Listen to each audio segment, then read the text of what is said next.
greetings and salutations and all that. How y'all doing? We're, doing some more Vashj'ir today. Yeah. Cataclysm Classic. I actually, it's surprisingly fun, I want to say. It is fun. Like, I wouldn't be playing it if I didn't enjoy it a little bit. Because we've been playing, obviously retail for a long time, and Cat is pretty close to retail. It's pretty much just retail 2.0. But yeah, I surprisingly have been enjoying the revisits to Cataclysm, and I'm looking forward to Mists of Pandaria more than it, obviously. But hey, what else? The Gallywix villain song that I've been working on, rather, my friends have been working on, and I've just kind of contributed, you know, the idea of, Laurentium, the singer of Gallywix. He'll be doing Gallywix's voice and all that stuff, and he'll be singing that jingle, very soon. So that's something to look forward to. I'll be doing visual stuff with it, I guess, and then posting on my channel, and that'll be great. But, really big thanks to my friends there, really, for that. But yeah, that's mostly that for good ol' updates. I'm obviously going to be working on a machinima soon. I mentioned it a little bit before. It's the Scarlet Crusade one, where Banneret takes on the Scarlet Crusade, so... If you finish, the quest here, do you get Cashier? That's a good one. I shouldn't I? I should get Cashier. If you kill enemies here, do you give them Gashier? Okay. Alright. There's a limit. There's a limit to how many, puns you can do with that. I think you're down to, one more after that. You only get 3. So make it count. Make it count, Sil. Also welcome. Hello. If you get itchy here, would it be a rash? Okay, that's it. No more. Forget, do you do it on their dead bodies? Yes. Okay. So you basically kill these guys, like, 4 different times. It's not that bad, I guess. I do remember hating this quest as a kid, though. Man.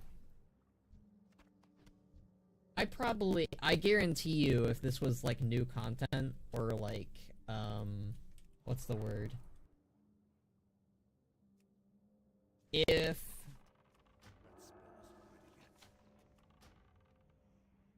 Vashj'ir came out, like, and what the heck did they do to Skull? He tossed him. Okay. That was amusing. Not gonna lie. Got yeeted. I can't believe you'd limit my freedom of speech like that. More like fashy. Okay, that's it. Okay. Alright. I hate how well some of these are. The Rashier one's probably my least favorite, but I think the Fashier one's probably my most favorite now. Okay. You did it, alright? You did it. Okay, let's see. I don't have any Remora oil, but I do have... I got all the shark one almost. Okay. But yeah, I'm looking forward to, Mists of Pandaria Classic. That's obviously the main one I'm doing it for. To this day, I am curious if Warlords of Draenor will, you know, if it'll get a classic expansion, but if it does get a classic expansion, are they really just gonna be like, okay, we're gonna do it as is? Like, that's the one classic expansion where I'm pretty sure everyone's gonna tell them to finish it. And if Blizzard does finish it, that might be regaled as one of the best classic expansions, for the main reason of being, holy shit, there's new content to do. Like, I think that's the main reason why most people give most classic expansions a pass, unless they, they never experienced it. But, I've been playing WoW since Wrath, so, Burning Crusade and Classic was kind of the only two I never did. But other than that, I played every single other one. Holy shit, that shark chose violence.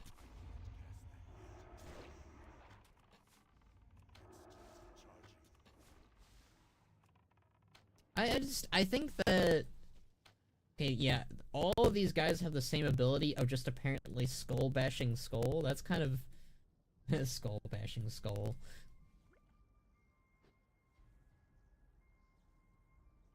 Guess I should enunciate the L a little bit more. Skull bashing the skull. Sounds more like all skull all. Yeah, I remember hating this quest as a as a teenager, and I still hate it. It feels like it takes a lot. I mean, it doesn't take as nearly as long, but I think Kid Me definitely has pushed it in my brain to hate it, and so adult me is like, you know what? Yeah, keep hating it for a decade later. You go off past me. I always like really the sea creatures and just the sea itself in Vashj'ir was always like really just, I like it. I don't know what else I can say about it. Just, I have a deep fear of the ocean and like the deep, like not like the ocean itself, but like the deep ocean, like the unknown parts of it, like the dark parts of it. So like this zone in particular, this part of Vashj'ir is probably my least favorite because it's scary. But, it is kind of, now that I think about it, right? So, Kelpflower Forest is a little bit more close to the top. Shimmering Expanse is more like the midsection of the ocean. And then, like, Abyssal Depths kind of feels more like, obviously the depths, the bottom of the ocean. I think I just realized that. I don't know if that's, like, revolutionizing Vashj'ir, but, like, it's not... It's very subtle, I guess, with its approach. To the point where I'm like, huh, I just noticed that. I never really put that together.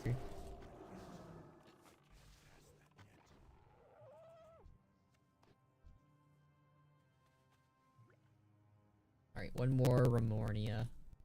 Not Remornia, Remora. Remornia is the Denathria sword.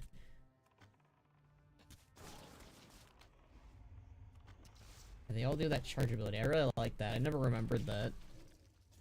Diseased Bite? That's not cool. Don't give Skull a disease. He didn't ask for that. Alright, let's go... Subdue... Is it really? Yeah, I guess it... It used to be called Subdued Seahorse, wasn't it? Did they... Was it always Abyssal Seahorse? I remember it being called Subdued.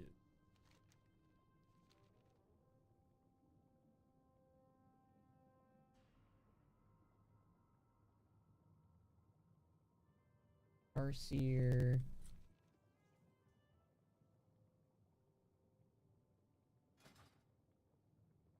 Totally different quest.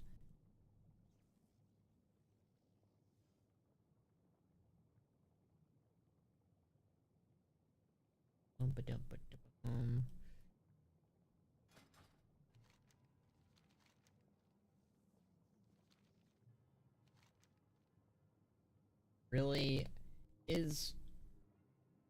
I keep wanting to scroll in because I'm so used to that being on the map. I think Subdued Seahorse was the quest one, and then they changed it to Vashj'ir Seahorse. Well, now it's called Abyssal Seahorse, but I swear it was called Subdued Seahorse forever. Hold on, we gotta look that up. Subdued. Oh.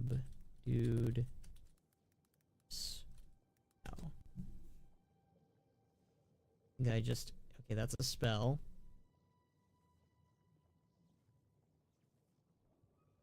Yeah. Subdued Seahorse. Oh, that's the Poseidus one. That's why. Okay. Okay. That's why I was calling it that, because they're so similar. Alright. Subdued Seahorse is the mount that you get when you kill Poseidus. Got it.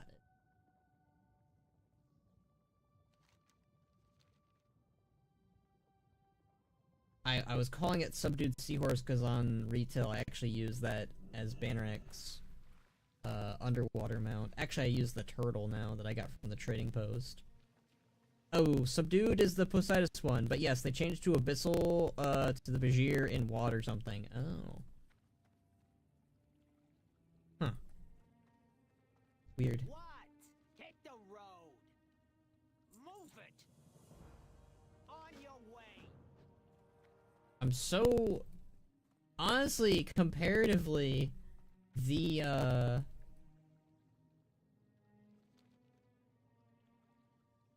Cataclysm goblins to the Undermine goblins are way friendlier. It's kind of funnier. Cause like, in contrast, you would figure that the Undermine goblins would actually be angrier and more upset considering what's going on with them down in the Undermine. But the goblins that are working for the Horde sound way more agitated and upset. I guess, like, maybe they went into the context of the goblins sounding like that when they were on the Lost Isles? Maybe? I don't know. There is a charm to it. Like, I will say that I do love the, I said this about Cataclysm a while ago. I think it's when we were playing it too, like, last week or a couple weeks ago, whatever.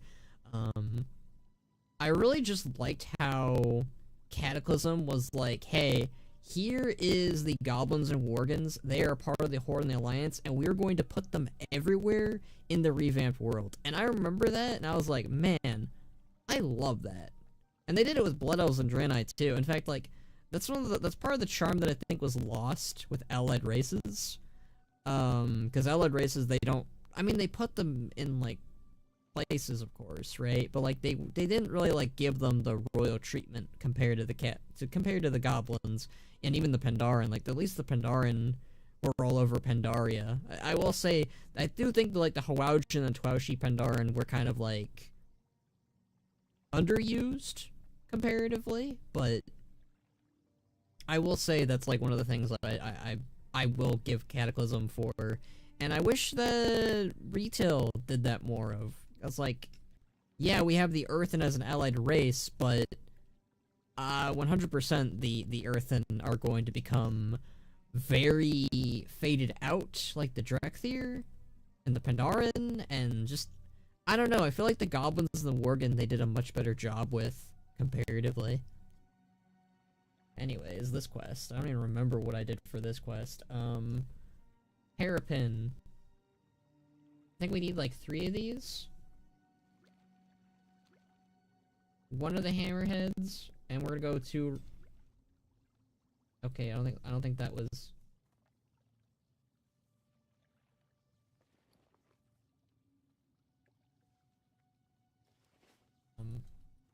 Don't waste my time. Go. Okay. Too much terrapin oil. Okay, so. Let's go. 2 of those.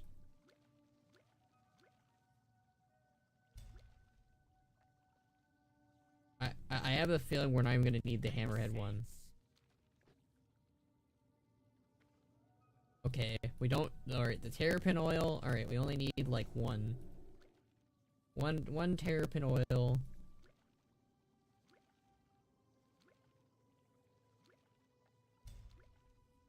Try that. Quickly.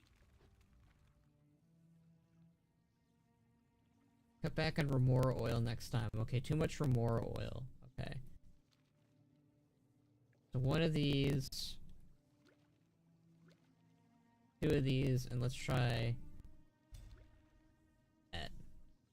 At this point, it's probably worth making a Jade Forest type squad, but with no races from before Mists of Pandaria.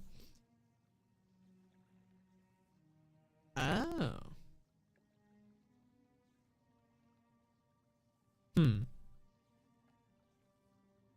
I don't know how I feel about that. I don't think I would like that as much.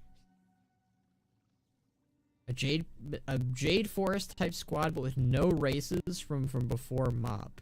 So you would have allied races, the Pandaren, I guess, technically. Yeah. The Pandaren, allied races, an Earthen, a Drakthir, and I guess a Demon Hunter, but they're not really yeah, I wouldn't, that's a Blood Elf, no. Blood Elf and a Night Elf. I'm gonna be honest, I'm gonna have a bit of a hot take here. I understand why people like the Night Elf Demon Hunters a little bit better, because Illidan was a Night Elf, and he's a Demon Hunter, so a lot of people will be like, oh yeah, Night Elf Demon Hunter, that's the way to go. I'll be honest with you, I think Blood Elf Demon Hunters are really freaking good. I like them. That's like the one rare time you'll hear me defend Blood Elves.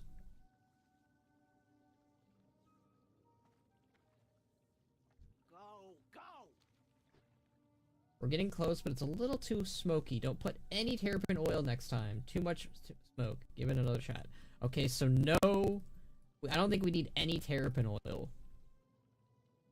Okay.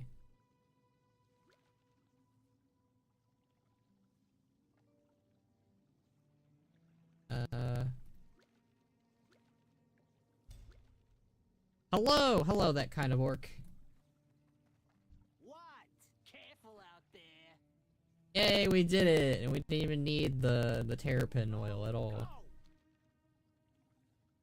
Let's see. You don't need the helm. The voice is a bit cracky? It is? Okay, hold on.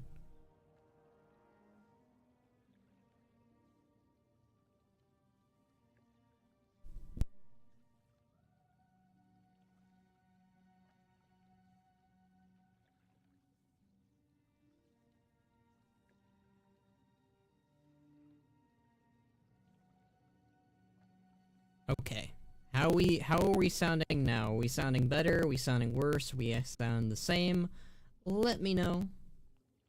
Alright, let's see what we're talking. Well, I'm joking, but I do think squads like that really do a good job of endearing you to characters and giving a race some screen time. And I do think Exile's Reach failed because it was too vanilla. I think Exile's Reach personally failed for a lot of reasons. I know I just did a video talking about the new starting experience, but like, for me, I just really didn't care. Like, basically you're introduced to your crew, and then immediately, oh, you're shipwrecked. What I personally would have done, okay, this is what I would have done. So first half of Exile's Reach is spent on your ship, and here with me a little bit here. So what I would do is, the first part is you're on your ship, and while you're on your ship, you're bonding with your crew, and then the Alliance attacks you, alright? This is how to establish the Alliance as a threat to the Horde, and it would also, you know, obviously they can flip it over and say that the Horde attacks the Alliance, or the Alliance attacks the Horde, whatever. I mean, I personally think it'd be more fun if you make it the Alliance attacks the Horde every single time, to kind of like sell you on this is during the Fourth War, because that's when Exile's Reach was canonically meant to take place. So you have the Alliance attack the Horde ship, and that adds urgency to the situation, and the Alliance and the Horde, they fight each other for a little bit, and then the storm happens, and that shipwrecks both ships, and that honestly should add the conflict too to the story. It should also be, oh, the Alliance is also on the island and we need to deal with them. So that's what I would also do with the story as well. Kind of add a little bit more spiciness going on besides just the ogre threat. And yeah, I feel like that'd be a better introduction because it's way too quick. It's way too fast-paced. It's like, okay, let's train. Let's show you how your abilities real quick. Okay, there's a storm approaching. Oh no, the storm has hit us and we need to evacuate and get everyone inside and blah blah blah. It's just, it's way too still cracky. Alright, I might need to replug in my microphone. Hold on. We've only seen a few of those Exile Reach characters outside of the starting zone.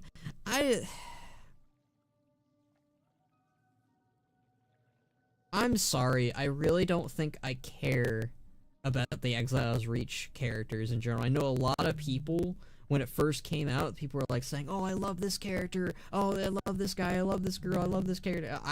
They're forgettable to me. They're so forgettable to me, and it's like they're trying. It feels like they're trying really hard at making me care about them, and we never see them again outside of a few quests and areas and stuff. Like I don't know. I just never really got attached to the characters. And I feel like if the story was a little bit better, maybe I'd feel better about it. But, like, in my personal opinion, Exile's Reach should have been, it should have given us characters we already knew in the world, and that would be a good way to introduce the player base to these characters. Because I feel like the problem is Exile's Reach is only introducing characters that are to Exile's Reach. You're never gonna see these characters again. And for the player base that are new to WoW and they're thrown into Exile's Reach, they're probably going to go, "Oh man, I really want to see that guy again," because that was the first character that I met, right? So I think that's what they should have done. I think that it would have been better if you had sort of a Nazgrim-esque like character. I'm not saying Rexxar. I know that's like my go-to. I'm not saying Rexxar for once. But like, I feel like that would be... Okay, maybe it would be cool if whatever. I'm not gonna stress on it too much, okay?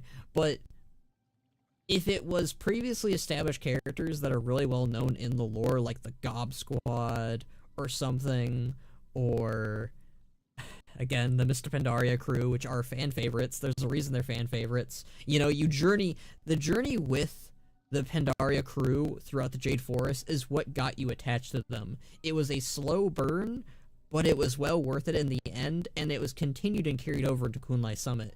It's why I think Exile's Reach was a failure, because it's only to that world. The story of Exile's Reach is wrapped up. There's nothing really lingering over for you to care about. There's no mystery. There's no grandiose story. The characters themselves are, like, really bare bones and, like, very generic. Like, I hate to say it, but I feel like they kind of just feel like fanfiction characters, but like to a worse degree. Like, I feel like they were made the way they were to introduce you to each race, which makes sense. I'm not saying it doesn't make sense, and like there's a way you can get around it, but like, I don't know, like, you compare any of those characters to Nazgrim, Shakia, Kieran, even frickin' Rico. And, like, Rico's a walking, talking meme, but he's an effective meme is the problem. So it's just like, man, I think Exile's Reach, I don't like Exile's Reach. It is probably, like, my least favorite starting zone. Maybe I'd take it over doing Duratar, but like, if I do Duratar, I'll just do the troll starting zone. Rexxar should be the first NPC you see if you're a noob. Sure. Sure. You know what? Let's go for it. I can't even tell if that's like a joke or a diss at Rexxar, honestly, but like, why not? Get the player base to be sold on Rexxar from the go, so I can have more reasons to be like, yeah, so the new player base likes Rexxar a lot, Blizzard. You know what you need to do.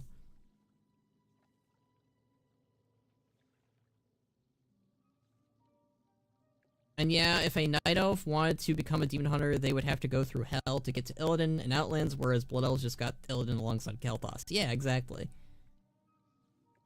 A bit better, but still cracky. We've seen only a few of those Exile's Reach characters out of the starting zone, but it's nice to see them from time to time. I don't even know that. I think they're very bland. No, it's a suggestion. Cool looking character. Yeah, alright. Okay, I'll take it, Blue. I'll take it. I mean, hey, the player base is finally gonna see Lorthamar Theron in all of his glory, and all of the War Chief suggestiveness is that you're going to do during midnight, so hey, you know, throwing you a bone. Hi, Moxie. Sound? Do I still sound like a crungy little guy? Hold on. I'm gonna do something illegal real quick. I'm gonna hear my own voice. Sound? Do I still sound like... Oh yeah, I do. I don't like that. You see those orcs with torches? It's cool. You can also have a torch in retail. True. True. Alright, let me fix my microphone real quick. This is gonna be rude.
Alright. Try that again. Hello. Testing, testing, testing. Love, love, love, love, love. Rexar is a cool dude.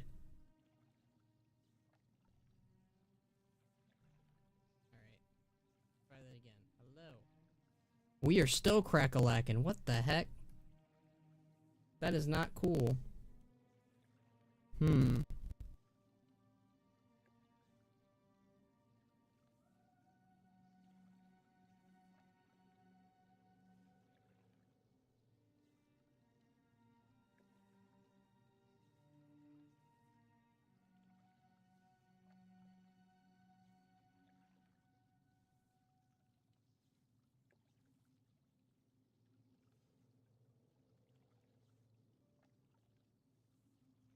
Why is this happening? Did you get a new mic or something? No. It's the same microphone. I mean, we do have issues sometimes. Is it still crack-a-lackin'? Is this happening? Did you get a new mic or something? Oh, hey, I sound good now. Huh. Okay. It might be just the voice meter program, which is what I use to make myself sound better, which ironically tends to make me sound worse sometimes too. It's fixed now? Yeah, I noticed. Now it's fixed. Well, that's good. Let me know if it does the crack-a-lackin' thing again, because, yeah. Unfortunately, this program is super finicky. It makes me sound good, right? It gets rid of, like, unnecessary sounds. It makes me sound more crisp. Unfortunately, whenever the microphone decides to be like, I'm gonna turn off for like a second, it just ruins the whole program. It mutes me, it mutes everything, and it just makes me sound worse too sometimes. So that's why my microphone acts up. It acts up. So it's a very fun streaming process. It's even worse when I'm in the middle of recording for Audacity, because that crackling you heard, yeah, it sounds way worse during a midsection for recording. So that's what I get to deal with. That's what I got to deal with. So yeah, not fun at all. Anyways, how's your guys' days been? My day was actually pretty good. Not a bad day. Just kind of a pretty okay day, you know? Like, nothing spectacular has happened. It's back, motherfucker. Slowly creeping back in? Really? My day was actually pretty good. Not a bad. Oh, you're right. Give me a second. I got a theory. Alright, give me a second.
Okay, how we doing now? Let me test. I'm testing. I love seeing my neck break on my VTuber model. That's always fun. It's been a second. Is it a game theory? Yeah, it could be. Okay, how we doing now? Let me test. I'm testing. I love seeing my neck break on my... Okay, well, I sound good now, but it might not last. I don't... Problem might be a new wire. So, like, every, like, 3 or 4 months, my Blue Yeti wire always needs to get replaced because it's stupid. I don't know what... I swear it's, like, a scheme. They, like, get, like, $10 out of it, but, like, it's $10 every 3 months, I guess. I'm keeping an eye on it, but like right now it seems fine, but it seems to, for some reason, it's like, yeah, let's be rude. I don't think I ever grabbed the quest. Holy moly. I am bad at playing WoW. Been playing this game for most of my life, and here I am, not even picking up quests. I've had the same Blue Yeti since 2019. So the current Blue Yeti I'm using, I think I got this back in 2020, 2019. Yeah, the wire sucks, but it still works. Have you tried getting a different brand of wire? I could try, but I'm not sure if that's as possible or as effective. I mean, I think I still need to get the same brand that works with the Blue Yeti, obviously. I'm not sure if anyone else has this issue where they need to replace their Blue Yeti wire every 3 months. It could just be me because either the way that my computer is set up is causing it to have problems every single time, or if it's because I have a cat who's a little shit who likes to chew on my wires when I'm sleeping and I can't see him doing it. Which is my own personal theory of why I keep having wire issues. Cause like, that cat is a freaking sneaky little bastard. I love that cat, but goddamn. It's my way or the highway, pal. Yeah, I'm talking about you, you little snot. Cat is a monster. I love him, but he is a monster. You can make it anywhere. Morocco. I literally was just talking about him, and he starts racing around like a dang racehorse. Oh wow, they still have that issue. That's kind of funny. WoW's phasing is weird. Like, especially in this section, like, there's like a tiny little corner you can go to and it'll disappear the submarine. I mean, if it works and doesn't expire, then the brand sucks. Or if it does, you know it probably is the microphone. I don't think it's the microphone. Because I've been using the same microphone for about 4 to 5 years now. Maybe less, maybe more. But I don't know, the Blue Yeti does its job right. I mean, one of the things that me and my brother were thinking about, or rather I was thinking about, I haven't talked with my brother, but my mom was suggesting of getting you know, saving up for a better microphone of better quality than the Blue Yeti, because the Blue Yeti is like, it's a really good microphone for like people who are just beginning streaming, but like when it comes to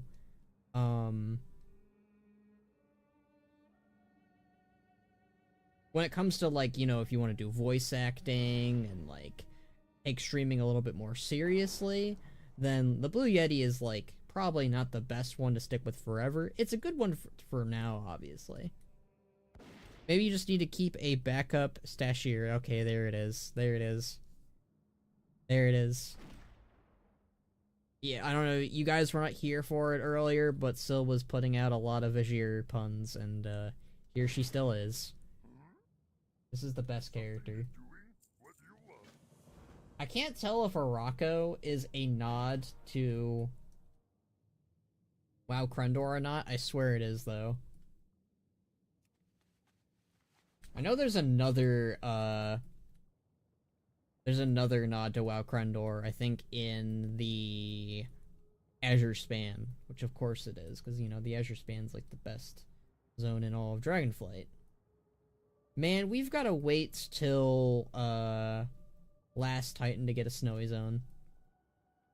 That feels criminal to me, because I love snowy zones. Snowy zones are my favorite. Whenever we don't get a snowy zone, I get sad. Alright, so Poseidus is not up yet. When Poseidus is up, perhaps we will kill it, and we will... Well, I might keep the first one for me, obviously, but, like, it is a nice way to make gold on the auction house or whatever. That's a really funny way to say the Anaran Plains. No, no, no. I mean, the Anaran Plains is beautiful, and it does have a really dope soundtrack, but the Azure Span is most certainly the best in, on the Dragon Isles. I am very curious. One of the things I'm really curious about is people's take on Dragonflight now that it's over. Because for me, I'll be honest with you, I think that I liked Dragonflight way more, and still do, than War Within. Mostly because of themes and characters. Its story is not what really, like, I mean, its story is fine, but, and, like, I think that, like, if you asked someone which story was better, it's War Within or Dragonflight, I would actually say that War Within has a better story.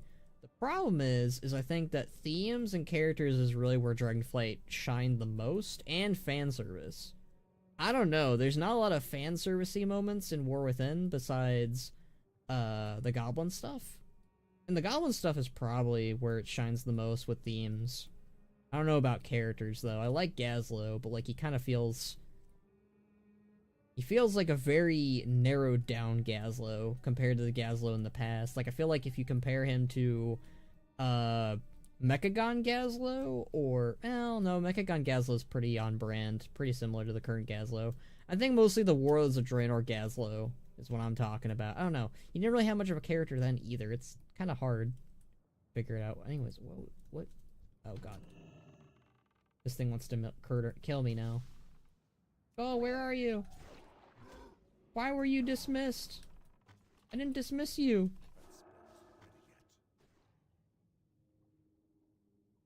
Notice how nobody bothers arguing about the best War Within zones. It is kind of funny, Zelrin, and how the one time you and I agree on something, it's in regards to Dragonflight and War Within. 'Cause, like, I feel like most of the community, prefers War Within over Dragonflight, but there is, like, a pressing issue where I feel like War Within is missing something. It's always missing something about it. Like, there is always one aspect to it that anybody will say, oh, it's missing this, oh, it's missing that. And, like, it doesn't necessarily need to be a Horde character or Thrall, but it does feel like it's always, like, it's empty at something. And then I feel like in Dragonflight, were we really ever complaining about it? I feel like the main thing we complained about was how, childish it felt sometimes, and how Disneyified the dragons were. But besides that, I don't know, I think we had a really good time with it, and, like, I don't even really think I had much of an issue too much with the lack of Horde stuff going on in Dragonflight. Probably because the only issue I had was, like, oh, it's really Night Elf focused. Like, I think that was the only thing I could think of where I was like, but at the same time I was like, but I like the Night Elves, so it's okay. And, like, after Battle for Azeroth, I was like, yeah, they kind of deserve having this, I guess.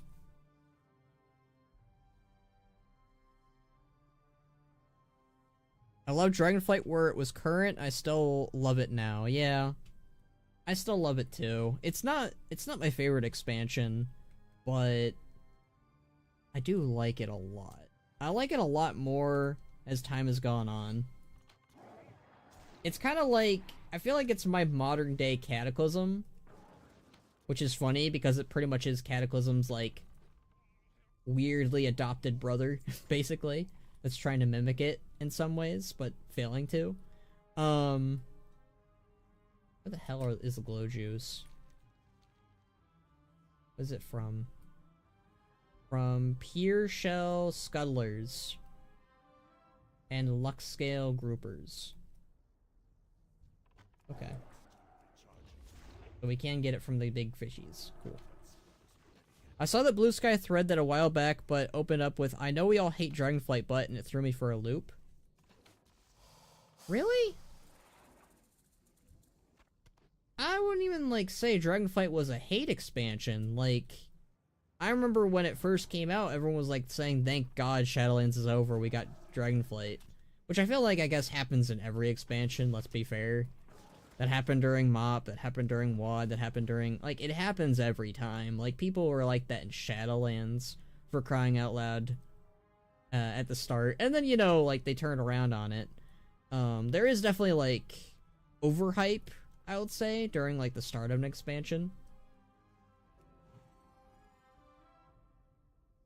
But... I feel like with Dragonflight, it was pretty good throughout most of it. Even the smaller patches, I'd argue, and this is where I think War Within shines the least amount in, is its smaller patches are kind of eh.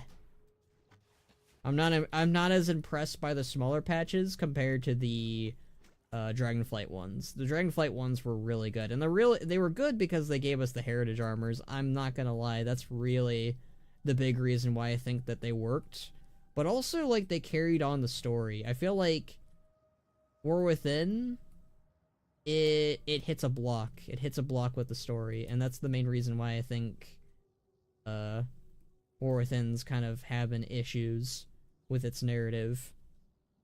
Obviously, there's also, you know, the lack of Horde characters, but I'm not going to get into that as much.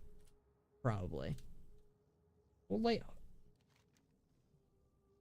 Did I get it from Cold Light Hunters? No. Okay.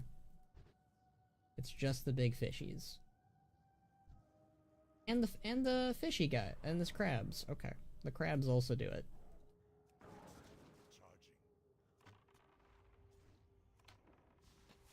Dragonflight might be my favorite just because it's what I needed, what it was when it came out, and I'm happy to have the drama now, but I'm super excited to go back to the chill after the War Within already. Yeah. Or Last Titan already. I mean, I do think we needed the chill in Dragonflight, but I also think we also need... Well, I'm trying to think, because, like, I don't even think, like, War Within is really succeeding at much with the drama as much. Like, that's really the drama going on. I don't think anything really major has happened yet, and we know it's gonna happen probably by the end of War Within. But, like, when it comes to, like... I feel like everything big is gonna happen in Midnight. Like, Midnight's the Empire Strikes Back of this trilogy. So, if that's the case, then... Does this make... That means that War Within's kind of a new hope, then. Which is, as far as I know, no one's favorite in the Star Wars trilogy. I know we're using Star Wars as a comparison, but, like... It's probably the best comparison. I was originally going to use the prequels as the comparison, but, like... Attack of the Clones is, I think, everyone's least favorite of that, and, like, Phantom Menace and, Revenge of the Sith is, like... the better of the two. So that's why I'm gonna use the originals for it. But yeah, I think that's what's happening here is Rogue One is Dragonflight. that's what I'm gonna do. Rogue One is Dragonflight, okay. Because I honestly think Dragonflight should be a part of the World Soul Saga, because it really is kind of it's what starts the World Soul Saga. So shouldn't it be the one that's a part of it? I think that's a hot take, but I'm gonna include it. So Dragonflight is Rogue One. War Within is A New Hope. Midnight is Empire Strikes Back. And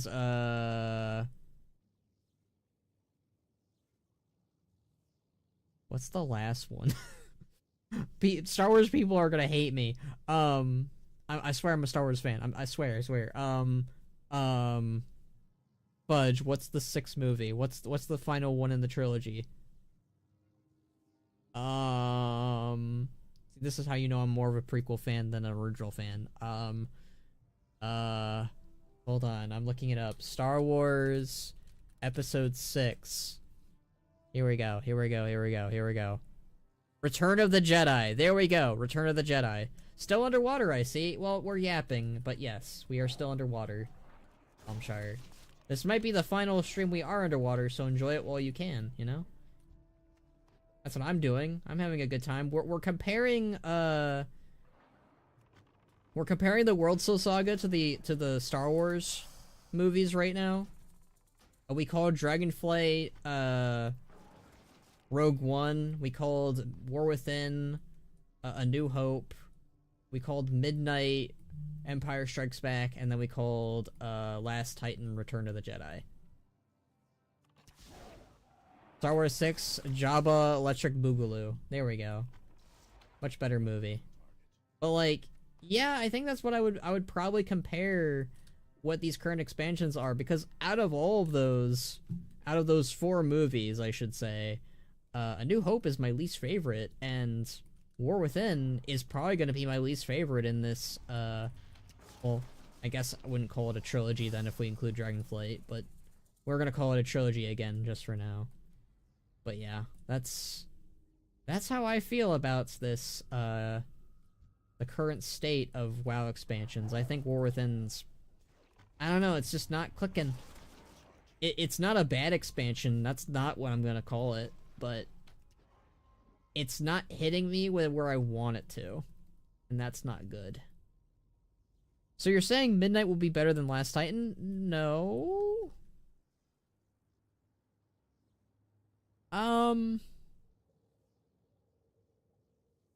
Actually good comparisons? Hey, I'll take it. I don't think... That's tough, Vashj'ir. Well, I think that Midnight and Last Titan will be neck and neck for my favorite of the trilogies. Now, me personally, this is where my Rudicron and Vader moments are gonna clash together. If a Rudicron kills some Titans, right, and gets to have his moment, that'll be the Vader killing Palpatine moment of the movie. However, if it's a Boba Fett moment in the movie, and Rudicron kind of just fizzles out and he doesn't get to kill any Titans and he kind of just dies, it doesn't really get to do anything. He kind of just, you know, I'm going to kill the Titans, and we're just like, ha, no, and we kill him. It'll be a Boba Fett moment, and I'll hate it for that specifically. But hopefully it doesn't come to that. I have the feeling, my gut is telling me for the first time ever that a Rudicron is going to be their shining moment villain, hopefully. But that's copium, probably. But still, hey, you gotta have a little bit of copium.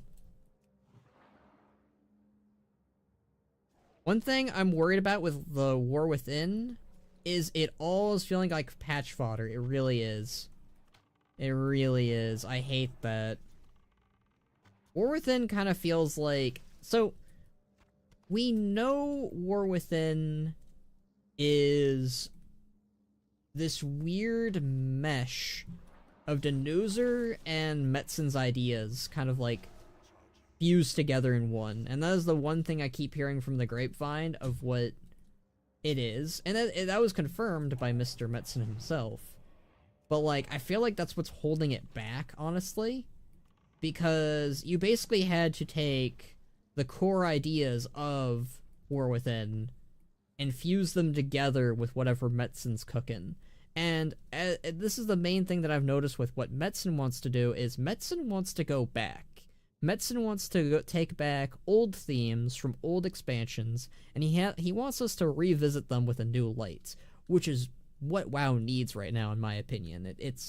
I feel like WoW is relying way too much on new when it needs to rely on old, and I know that might not be something that most people would agree on, but I personally think the over-reliance on, hey, here's the new shiny thing, here's the Earthen, here's the Heronir, here's this, that, this, and then, obviously, the best moments in War Within, in my opinion, have been whenever they've taken an old idea and used it. You know, Undermine, Gallywix, the Goblins, the Ethereals. That's what's gotten me back into War Within. That's what's made me go, yeah, this is good, I like this. Not the new stuff, not the Earthen, I'm sorry. I feel bad saying that, because, you know, I know that they tried with the Earthen, and the Earthen aren't bad. They're just not for me, that's the main thing. Because I feel like the War Within is, okay, it's just gonna feel like 3 different patches loosely stitched together compared to an actual full package of an expansion. It does kind of feel that way, it also doesn't. I feel like the main thing holding it all together is Xal'atath and the Dark Heart. The stuff with Gallywix, like fixing the Dark Heart, was perfect. That is the one thing I will argue to this day, like why Xal'atath had to turn to Gallywix, because the Dark Heart is a, you know, it's a prequel, it's a precursor to the Dragon Soul, and it makes sense that she would turn to the goblins to help forge that, because that's what they did. Khadgar's still in his wheelchair, tries to turn around and accidentally whacks a Rotocron with Atiash, sending him hurling into the big hole in the Storm Peaks. I mean, he's a dragon, he can just fly out of there. Also, Atiash got destroyed by Xal'atath. Rip in pieces. I'm glad Chris recognizes the old continents. I won't die happy without going to Koresh, though. I think we are going to Koresh. There is a debate in the community right now. There is a lot of people thinking that going to Koresh feels too out there for War Within, because War Within was supposed to be the, you know, the underground expansion. Going to space in the underground expansion, that kind of feels, you know, betraying its values. I personally am of the opinion of, I've been underground enough, let's go to the frickin' sky. Let's go to space. I'm done with the underground. It's okay, I'm okay with that. I will say, though, I think that it would be amazing if the final patch of War Within is going to Koresh, but also going to the Root Lands, like where we go to both. That'd be amazing. Also, I got all the glow juice. What am I doing? Don't worry, Madan will fix it. No, that will make me worry more. That'll make me worry more. Deathwing got helped by goblins too? Exactly, yeah. Yeah, so, like, I will defend Undermine a part of the expansion. Like, so what I will say to you, Zelrin, is the smaller patches are where War Within is really hurting, because let me take you down memory lane, so to speak, what the smaller patches of War Within have been so far, alright? And how important they are, how integral they are to the expansion, alright? The first mini patch, following after the Xal'atath was defeated and her Dark Heart was shattered, was the anniversary patch, which has nothing. It is the definition of a filler patch. I understand we needed to have a big spectacle for, you know, Warcraft turning 30 and World of Warcraft turning, like, what, 20? Or 25, whatever. You know, it was somewhat necessary. I don't know if we needed a patch for it. I think that could have been a part of the patch, and rather we should have gotten something with it. But, yeah, okay. And then after that, we got Siren Isles, which I personally think, if we had gotten Siren Isles with the anniversary patch, it would have been fine. That would have been a mega giant, super good mini patch, maybe. But the problem is the Siren Isle is yet again another filler patch. It really has, it adds nothing besides the fact that Ajara might come back. which we already knew about thanks to the Forbidden Reach with Dragonflight. Hey Moxie, what's up, dude?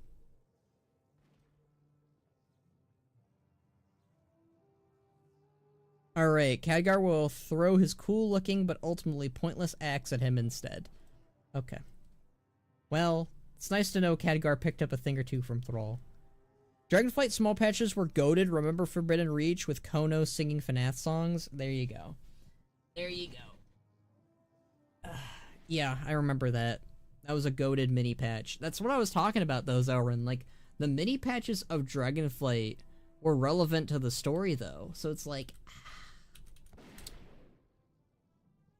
I'm really disappointed with War Within because its mini patches have just been filler. And what's the next mini patch after Undermine? We go back to Nazas' visions in the past using Soradormi. Yeah. And I guess we also help out some people in Hollowfall against some encroaching Nerubians. That's cool. Nothing really relevant though. Like it's my major issue compared to Dragonflight, because like Dragonflight, its mini patches were, as Zelrin pointed out, we went to the Forbidden Reach. We got a glimpse at what Sarkareth was cooking. We got a glimpse at what the Incarnates were cooking. And, you know, we already knew the Forbidden Reach was a place and location. And it also teased the return of Vashj'ir and some pirate shit, you know, whatever. Pirate shit was whatever. But it was good. And it also gave Abyssian a character arc. Cool. We like it. So this expansion was so washed. I'm disappointed by it. War Within is a major disappointing expansion. Whenever I get to reviewing it, I will either be hated by the community or the community will agree with me. We'll find out. But I think the small patches have been so fillery, it's kind of crazy. I'm still not over the fact that X.3 patches are not coming back since, what, Battle for Azeroth? Unfortunately, it seems that way. I'm okay with it if we get the small patches that are just as good as Dragonflight's. But so far, it's been kind of eh. I'm glad minor patches are bigger, but they don't make up for the loss of 0.3. I don't know. I think they kind of do in a way. It just depends. I think what we need... We talked about this before, but we really need mini raids again. Like in Legion and in Battle for Azeroth, we got like the 3 boss raids.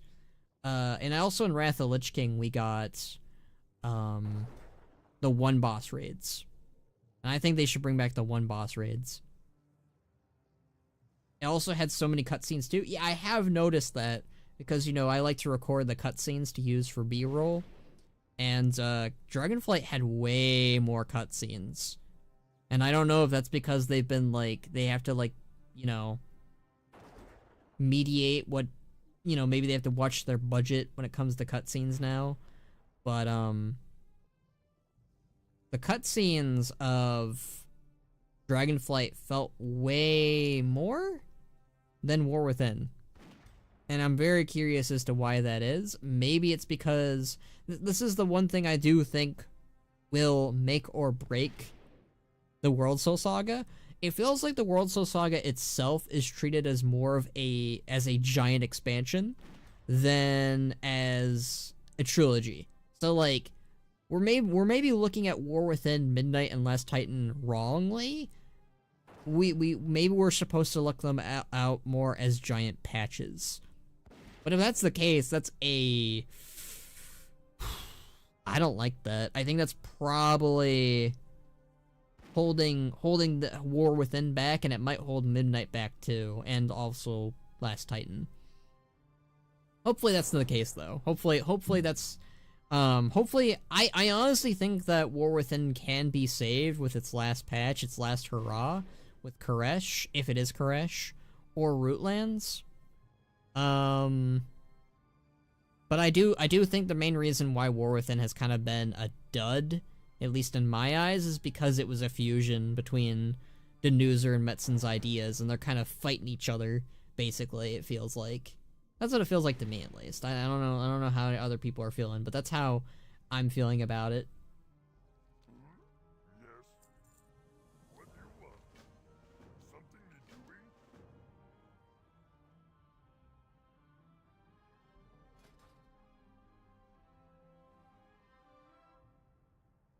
Yeah, I think that ultimately War Within, as it stands right now, for me at least, it's beneath Cataclysm. That's currently where I feel like the expansion is for me. Maybe it'll get better, maybe it'll get higher, but I don't know. When it comes to themes and characters, I don't think War Within is really cooking. Probably doing a little bit better job with its story, honestly. Oh, is that Poseidus? No. I was just a player. You got me excited. You got me excited for nothing, buddy.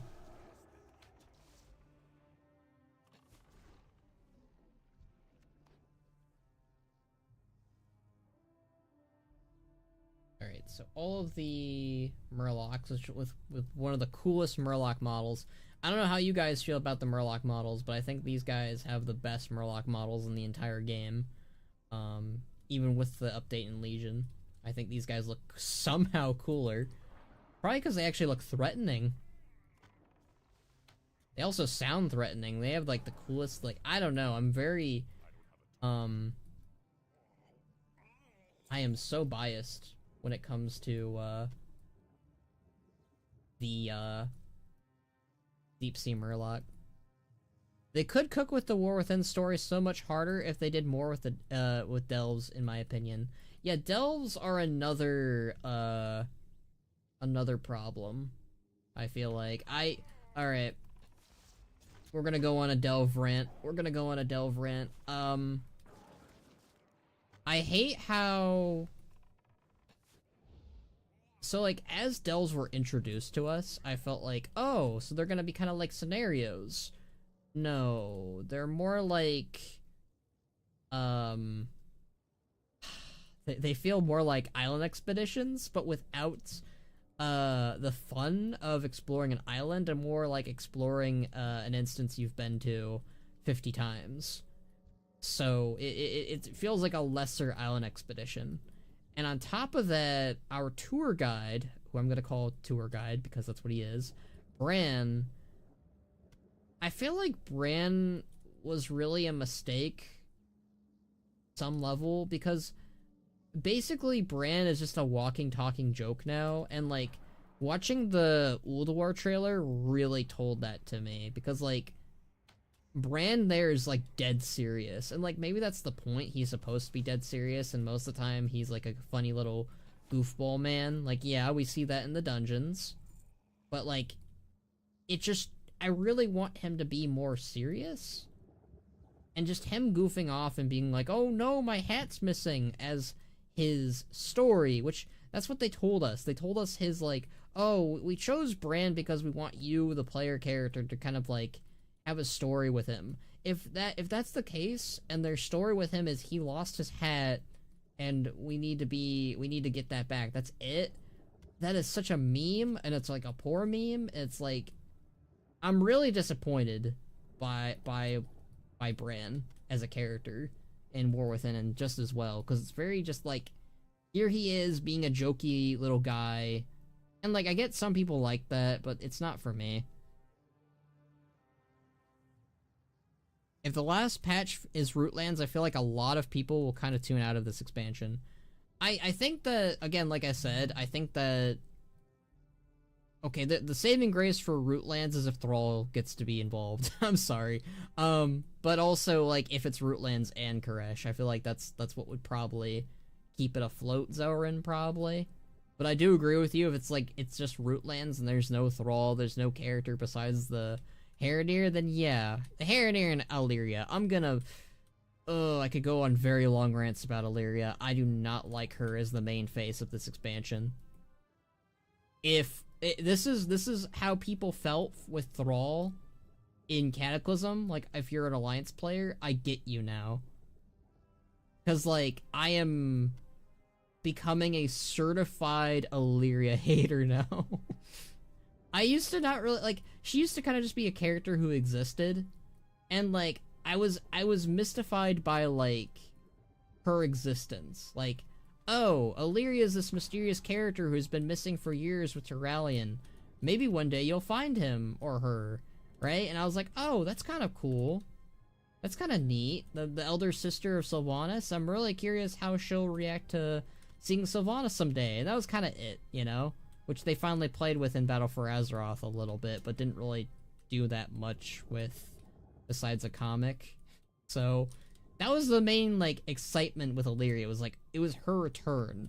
It wasn't like, oh, what's Illyria's character arc going to be? Is she gonna become a Void Elf person, you know? And as War Within has progressed on, and, like, it's become, like, her journey and her adventure, I will say the main intrigue for her, and I feel bad saying this, is... And I really do feel bad saying this, because it's gonna look bad. I look forward to her fall. And what I mean by that is, I look forward to if Xal'atath possesses her. Because that's the main intrigue for me, if I'm being honest. Like, that's what I'm excited for. That's what I'm looking toward. That's, like, what I really want for the story. Because outside of that, she's kind of just... Her arc was, like, complete within a minute. Like, if they had actually, like, let her be this rage-filled, adventurous ranger who wants to avenge Khadgar a little bit longer... I think I would have been more invested. I feel like they did that way too... I feel like they closed that book way too quickly. Because now the story has just become, you know, wait for her to go crazy. Wait for her to get possessed by Xal'atath, because that's what I feel like is going to happen with her. Kind of like in BFA when the last expansion ended with such a flop of an end. Yeah. There's a chance there. There's a chance that War Within will kind of, you know, fizzle out. And I feel like that's what everyone's... I honestly feel like that's why they did Koresh instead of Rootlands.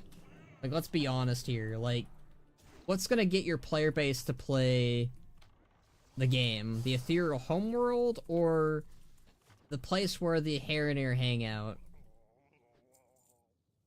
Like, yeah, I feel like that's where Metzen kind of came in and was like, alright, instead of Rootlands, guys, we're gonna go to Koresh. And I feel like that was the smart decision. I do think that was... I think that's what they're going to do, because why else would you... tease Koresh in a cinematic like that? Like, it's either that's going to be a place you go to in Midnight, which isn't going to be for another year or so why would you tease that? And two, I just think that it's smarter to do that over Rootlands, because Rootlands is like... We don't really know too much about it besides it being maybe like where the core way is, where like the World Soul might be residing in a tree or something. Like, that's not that exciting, I'll be honest. That's not gonna like blow anyone out of the water. Honestly, new things don't make people want to play the game anyway. People don't care about the Siren Isle or Khazlogar or whatever. I hate to agree with you, but I think you're right. Like, it's not like Pandaria, right? Where Pandaria's intrigue was it was new, but like, it was something we kinda knew, right? Like, that's the main thing why I think that Undermine was like so appealing to players, was like, yeah, it's a new place, but it's a place we knew about. Need to kill oracles. They teased Illyria meeting Sylvanas back in Legion, but when it happened, it was very anticlimactic. It was done in a comic, and I feel like that was the mistake. It should have been a quest line, it should have been a cinematic, it should have been something bigger than a comic. And like, I get it, a comic is I mean, I think that a cinematic probably would have been the best way to do it, not a cutscene or a quest line, but a cinematic.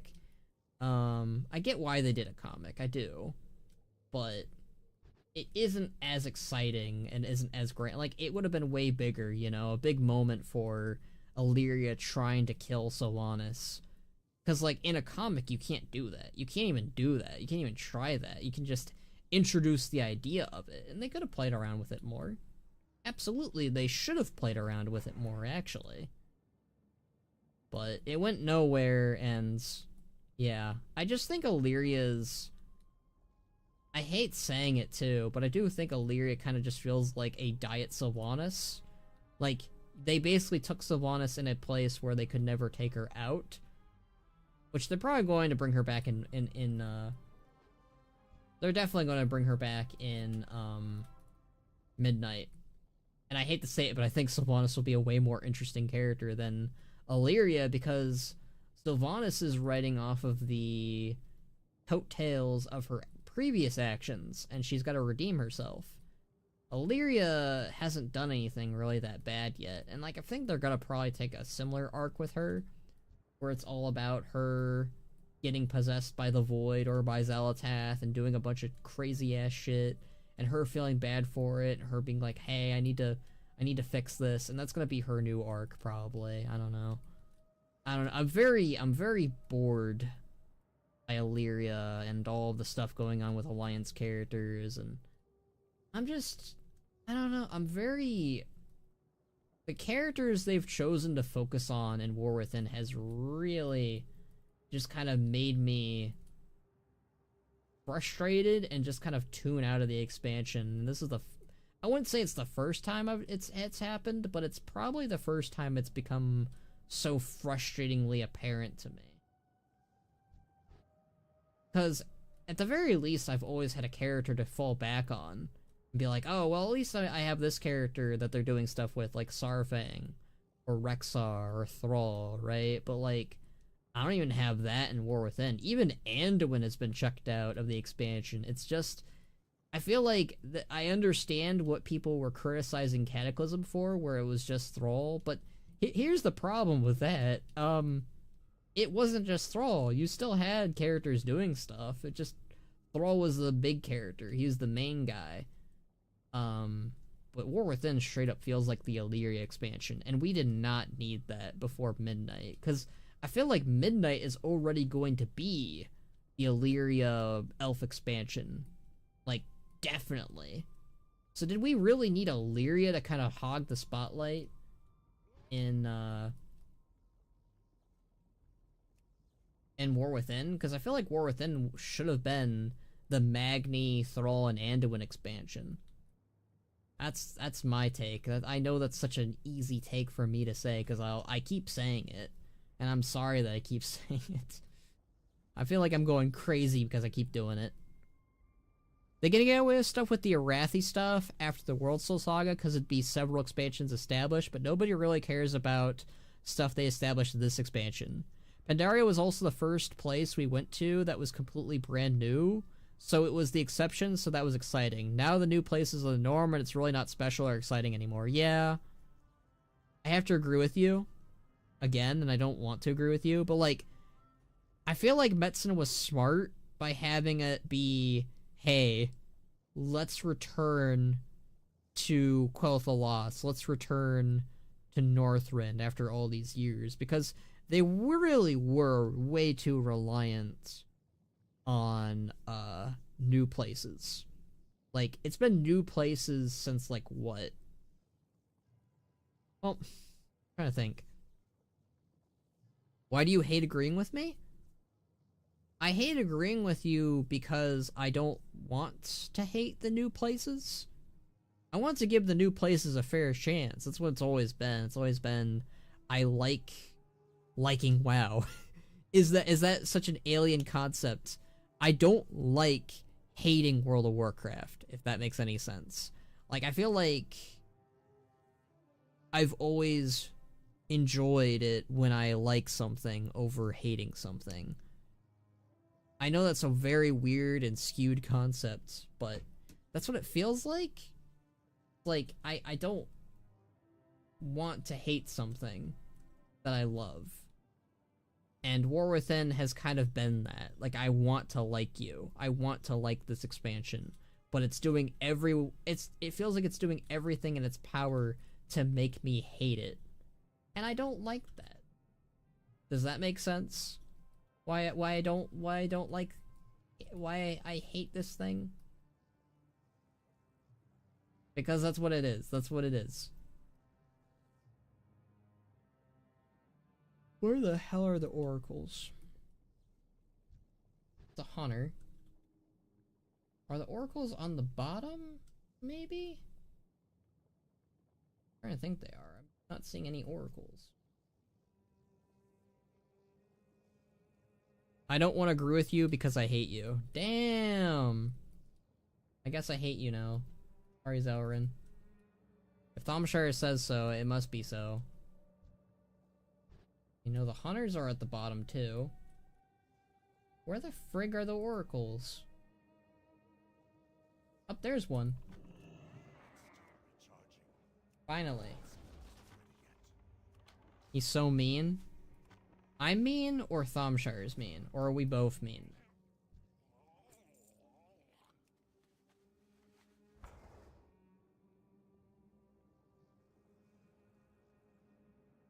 Alright, that's another oracle. You can tell because of the little electric shield they have. Yeah, as is widely known, I am always right. You're mostly right. Except when you call Rexar stinky. That's where I draw the line at.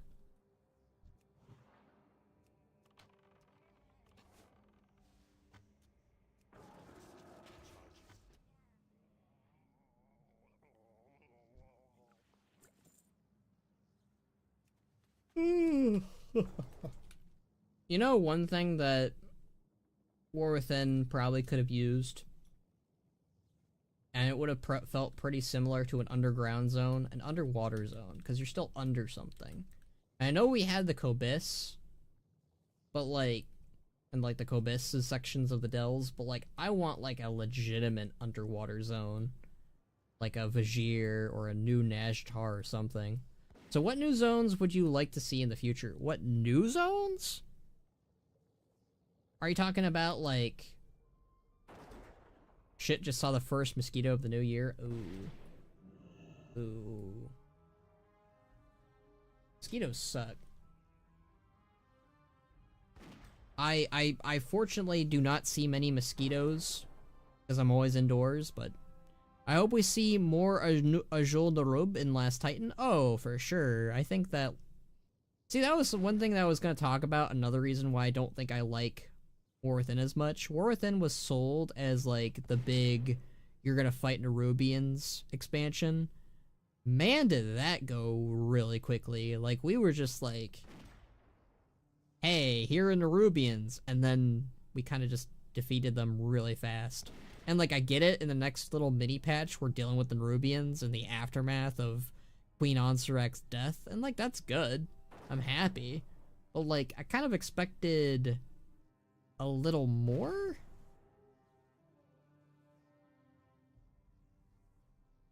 Only place I'm really excited for that's brand new is the Arathi Empire.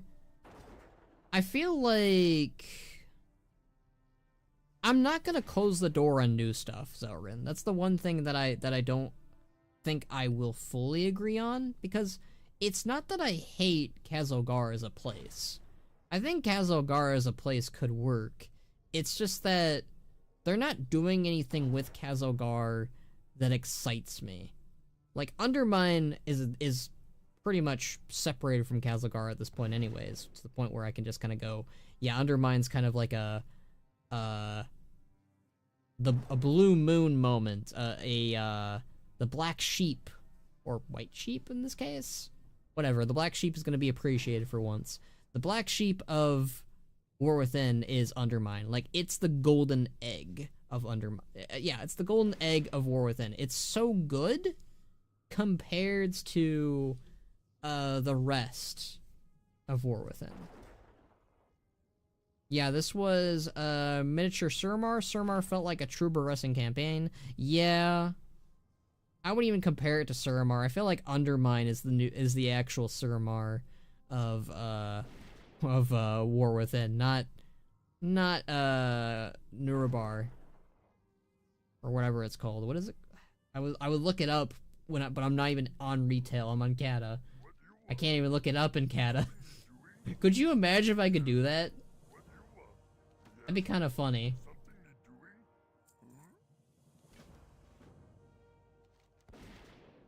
Let's see. It's funny that Zandalar is like right here. Does Zandalar still have this shape in retail? Hold on, I gotta look that up. I'm curious. Zandalar. Alright. I'm very curious if Zandalar kind of takes the similar shape still. Kinda? It kinda does. I will say it does definitely look like the Cataclysm kind of broke a little bit of it apart, like right here, like a little bit of it, like got a bite out of it. And I think this is supposed to be Plunder Isle, but I'll be honest, it kind of looks a little bit more like Lost Isles, which probably wasn't intentional. I miss this. I miss when the world map looked like this. I genuinely do. I miss it when it was Kalimdor here, Eastern Kingdoms here, Northrend here, Pandaria is gonna be here soon, and then you had like, you know, Kultiris and Zandalar and the Broken Isles like here eventually. But like, I liked it when the Maelstrom was slap dab in the middle. I hate that it's weird. It's so weird where it is now. Let's go avenge the wolf, the doggy.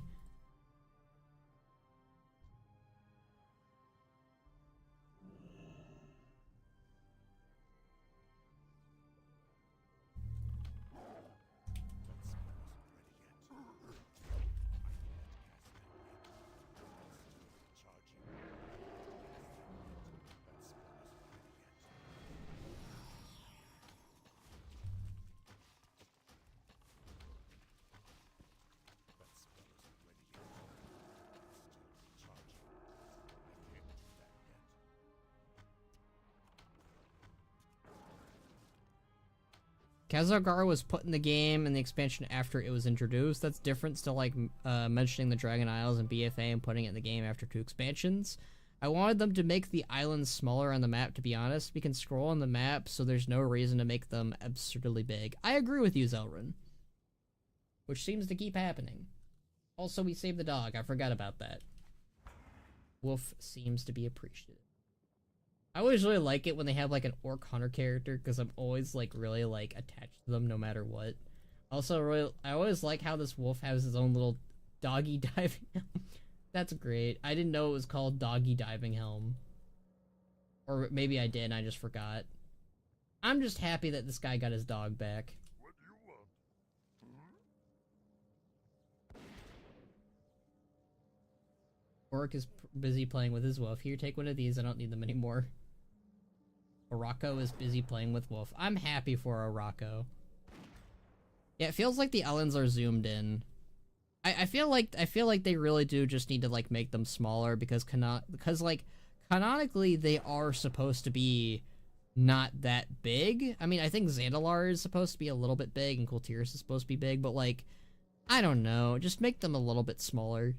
Doesn't matter. Like, just make them smaller on the map and just like say, hey, this is the canonical size compared to Northrend, compared to Pandaria, blah blah blah.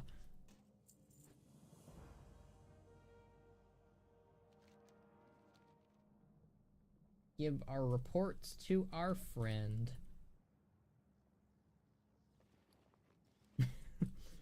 But oh yeah, I was talking about the Nerubians. I am glad that Nerubian story probably isn't done, because you do have the Nerubians of Ajol Nerub.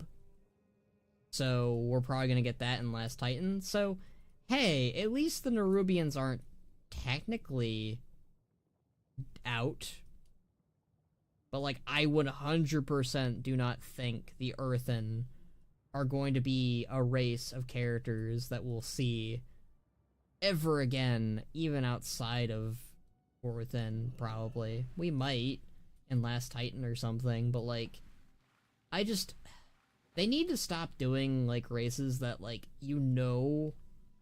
don't really have much to tell outside of the expansion they're introduced in. Like, Pandaren work, Goblins work, Worgen work. Hell, even the Drek work to some extent, but, like, I feel like the Earthen just don't. I feel like the Earthen were kind of a mistake to make playable. Like, I honestly think... I don't think that I agree with Zelrun's mindset, where it's like, they should never have been playable for Alliance. Like, yeah, make them playable for Alliance, but Horde should have gotten, like, Haranir or something, like, better. Do Volpera work? Sure. I don't mind Volpera. Volpera are fine. Will I play one? No. Volpera are not for me, but I understand they're for other people. That's kind of the whole point of a Volpera. But, like, Earthen, I feel like they only really apply for Alliance players, you know? Like, I feel like only... It's why it's so weird that they were like, hey, let's make Earthen a part of the Horde. Honestly, and this might be kind of shitty to do, but what I would do is I would retcon Earth... Again, it's a shitty thing to do. It really is. There's no way of making it sound nice. I would have the Earthen retract themselves from the Horde and place themselves fully in the Alliance, but make themselves still nice with the Horde. They're never gonna do this. You can't do it. Once the bag is open, you can't close it. So the Earthen are forever gonna be part of the Horde. It's gonna be really awkward. That's the unfortunate reality of the Earthen. Horde Earthen are so weird to me, even as ambassadors. Yeah. Volpera fit the Horde. Anyway, my opinion wasn't that they shouldn't be playable, but it was just that I would have preferred the Horde got nothing. And you are agreeing with me right now. I'm not agreeing with you. I'm not agreeing with you because I've always said the Horde should have still gotten something. It's the one thing we will never agree on. Ever. Like... If War Within opened up with, the Alliance gets Earthen. Alright, and then I would have been like, okay, what do the Horde get? And they've been like, nothing. I would have been like, what? That would have, Zelrun, I already am on War Within's case of being the Alliance expansion. Do you know how bad it would have been if they led with that? Do you know how badly the entire Horde player base would have looked at this expansion, and they would have basically just said, they would have been like, they're saying it quietly now, like right now, like War Within is like quietly the Alliance expansion, but they would have been just outright from the gates if they were like, Horde get nothing, you guys don't get anything. That would have been the most blatant, this is the Alliance expansion for War Within I would have ever heard, and I would have hated this expansion way more, if I'm being honest, because that's, like, at least with War Within I can give it credit, like, it's not trying to be the Alliance expansion, but holy smokes, would it be exactly that if they led with that. Khono would rather be forced to eat a plate of Alliance food than nothing at all. Yeah?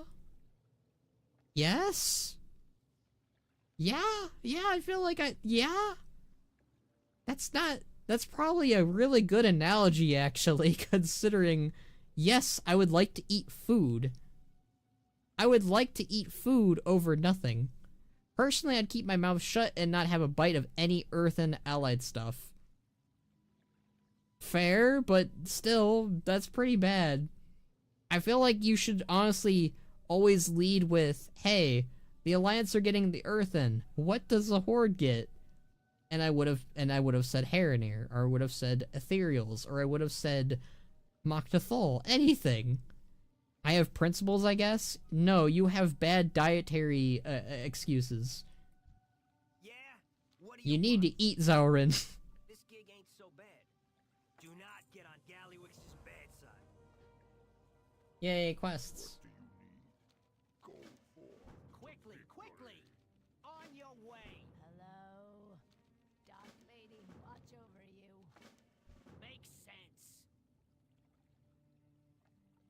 I already gave him that.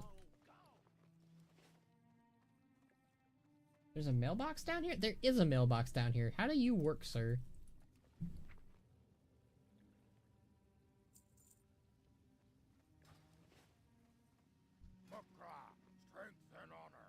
Zelrin's that sign in the desert image. She really is.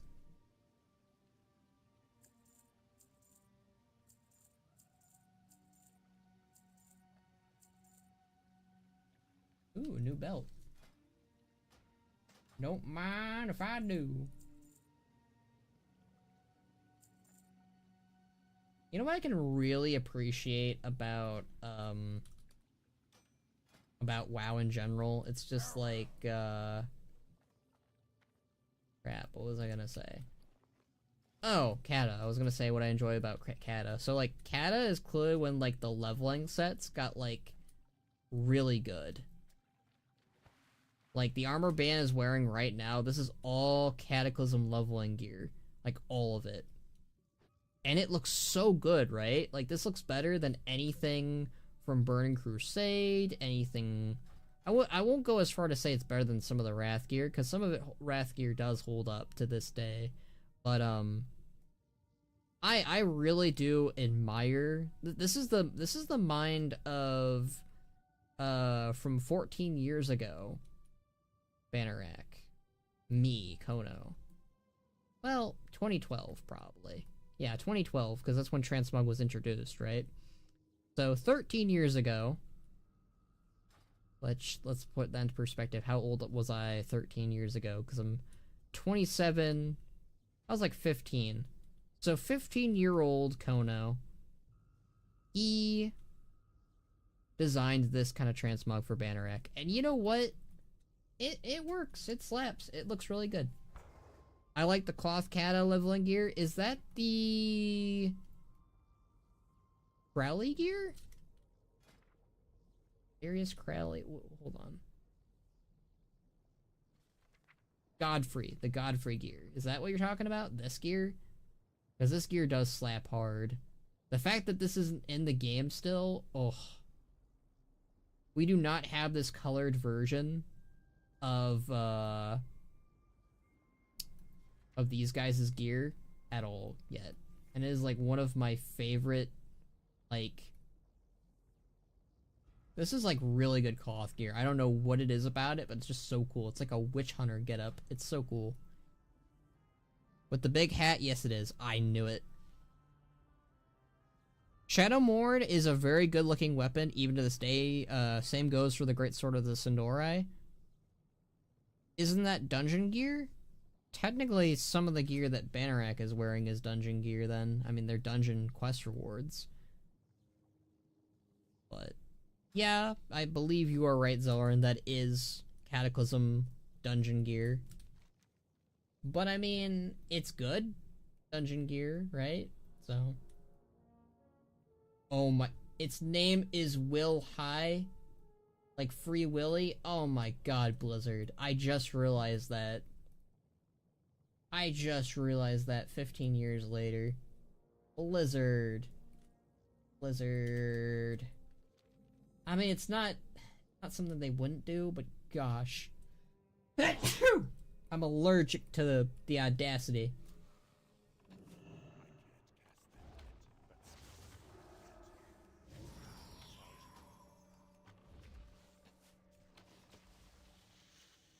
I definitely think we're gonna finish Vashj'ir today. That's the goal.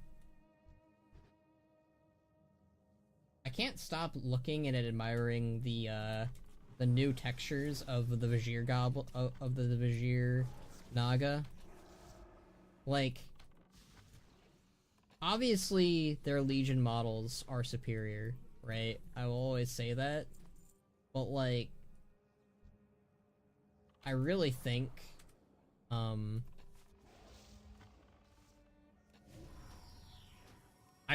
that they look really good.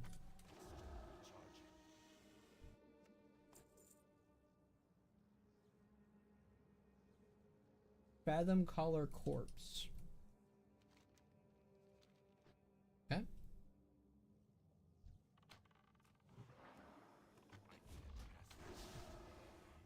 don't know. One of the things I always get, like, really fascinated by in WoW is whenever, like, a pet or a mount or a,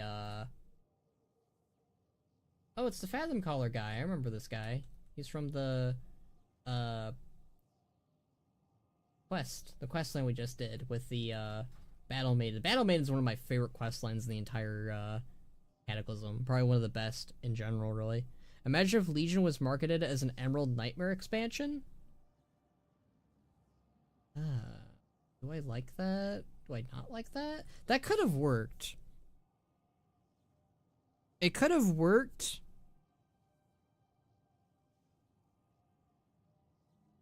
Pandaria marketed as a Mantid expansion. I don't like that one as much. I don't like that one as much. I don't like that one as much. No, I don't like that one as much. I don't like that one as much at all. But Legion, okay, so Legion should have been their first time ever doing a part 1 and part 2 expansion.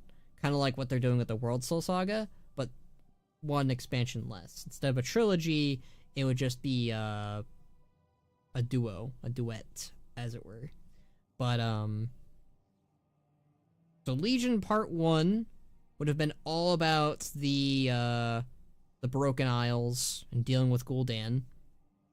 Gul'dan would be the main villain of the entirety of Legion Part 1. Legion Part 2, however, would be dealing with Kil'jaeden and finally ending the Burning Crusade on Argus. You shouldn't like either because it's War Within parallels. Well, I feel like the Emerald Nightmare as, if you're saying like if it was just marketed as that, but it wasn't really that at all, then you're probably right.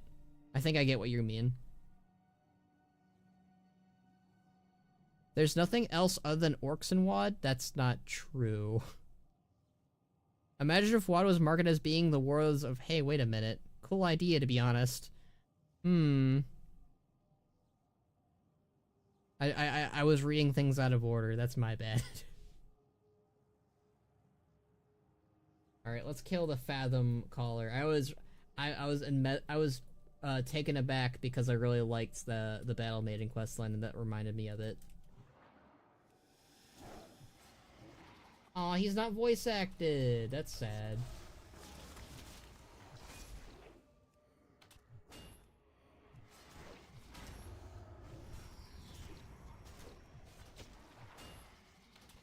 Cool idea. 2-part Legion expansions. Yeah, I have a lot of cool ideas. I'm not... Obviously, none of them are gonna come true or be a thing, but hey. It's one of those things where it's like, it sounds cool on paper, but something would probably be, borked by it, right? Oh, let me, plant my Horde banner for the Horde and all that. Oh, guys, Cataclysm's doing a better job than War Within is at making me feel represented. And people wonder why I'm probably gonna put Cataclysm above War Within. It's true though. I hate to say it. It's true. It's such a silly reason to like something over another, but that's how it is. I feel better represented in past expansions than I do in the current ones, and it sucks. I'm excited for Northrend. TBC and Wrath are just built different when it came to their new zones. True, true. I guess you could market Warlords Draenor as an Arakoa or Ogre expansion. Probably Ogre expansion since that's the first raid. Sees a single banner. This is representation. It's true. It's true. Do we get anything? Do we get a quest like that in War Within at all, Syl? Only for like that one rally quest line that you do. Or whatever the fuck. War Within feels like... It feels like it's trying. It's trying to make you feel like the Horde and the Alliance are represented in the story, but they're failing at it so miserably. I feel bad about, like, it's... I want to like War Within so badly, but it's like... I keep playing it and I'm just like, man, I'm mad at you. Yes, we hang Horde banners in the new capital. Okay, that doesn't count. Northrend feels like the biggest continent expansion. It's funny because Mists of Pandaria, or Pandaria rather, Pandaria and Northrend are canonically equal in size. Blood Elves, Draenei, Goblins, Worgen felt game-changing for their factions when they released. They did. They still do. We gushed about this like an hour ago, about how when Cataclysm came out, it basically, and like this is what Burning Crusade and well, yeah, Cataclysm and Pandaria all did, was when it gave us these new races, they made sure to keep them incorporated in the world. God, I love Vashj'ir and its music. I love everything about Vashj'ir. Like the music, the aesthetic, the themes. I want to do a machinima in Vashj'ir at some point. We'll get there. We'll get there eventually. I'll make it happen somehow. I will. I would love to see, what if Arthas takes up Xal'atath, the Blade of the Black Empire, instead of Frostmourne? Huh. Well, I guess he would have been more of like a Void pawn than a Lich King pawn. I don't know if I'll do that, though. I'm currently working on a what if Illidan destroyed the Lich King Part 2 video, maybe, down the line. Don't know when that's gonna come out or be a thing, but it's a part of my lineup. I'll eventually get to it eventually. It's been, what, 4 years since I made that video for Part 1? I'll get to it. What ifs are hard for me to do, because I'm just like,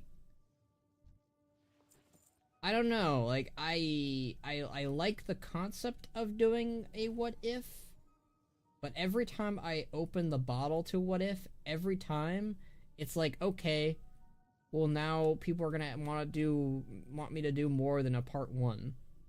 They're gonna want me to do a part 2, they're gonna want me to do a part 3, and it's like, I only have like maybe a part 1 or part 2 in me for most of these. 3 years, okay, well someone's counting.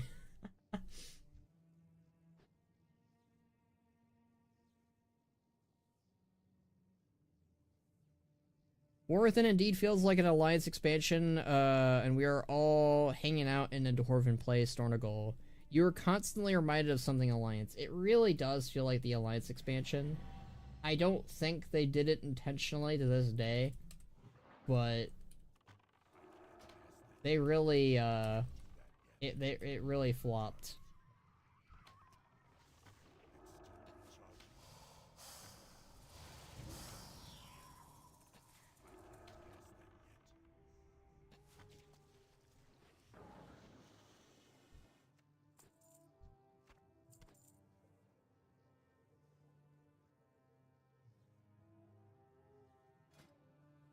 Wonder if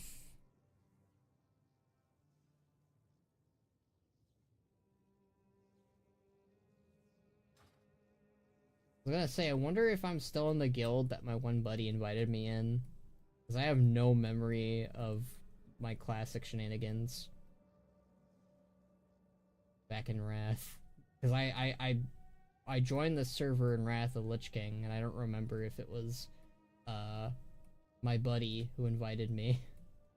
I don't remember if I left that server or left that guild. I have no memory. Khono hates WoW. I don't hate WoW. But I do hate, well, hate's a strong word. That's the problem with hate. I wonder if it counts if I kill this guy. God, the merciless ones are horrifying. The merciless ones are kind of like the Flood for the old gods. At least in my opinion.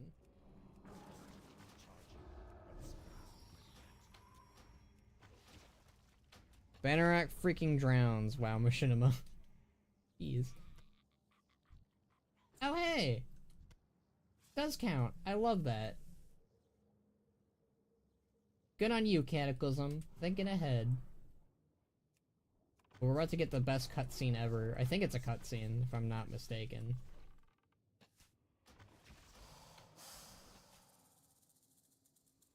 Alright, we need to get Deep Fin Plunder next.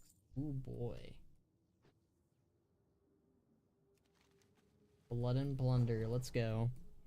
I'm so worried about the Windrunner's next expansion. It's gonna suck because I feel like 2 of them are guaranteed to be important to the plot. It's why I pray Sylvanas doesn't return, because then it'd be 3 for 3 of them being relevant. You know, Zelrin, I am outright telling you right now, you know full well she's coming back. You know it. It's what the fanbase wants. It's what I kinda want too. I'll be honest. I'm okay with it. I've made peace with Sylvanas, okay? What's the best expansion in your opinion? Mists of Pandaria. Very easy answer. I could say that, like, without second thought. That is without a doubt my favorite.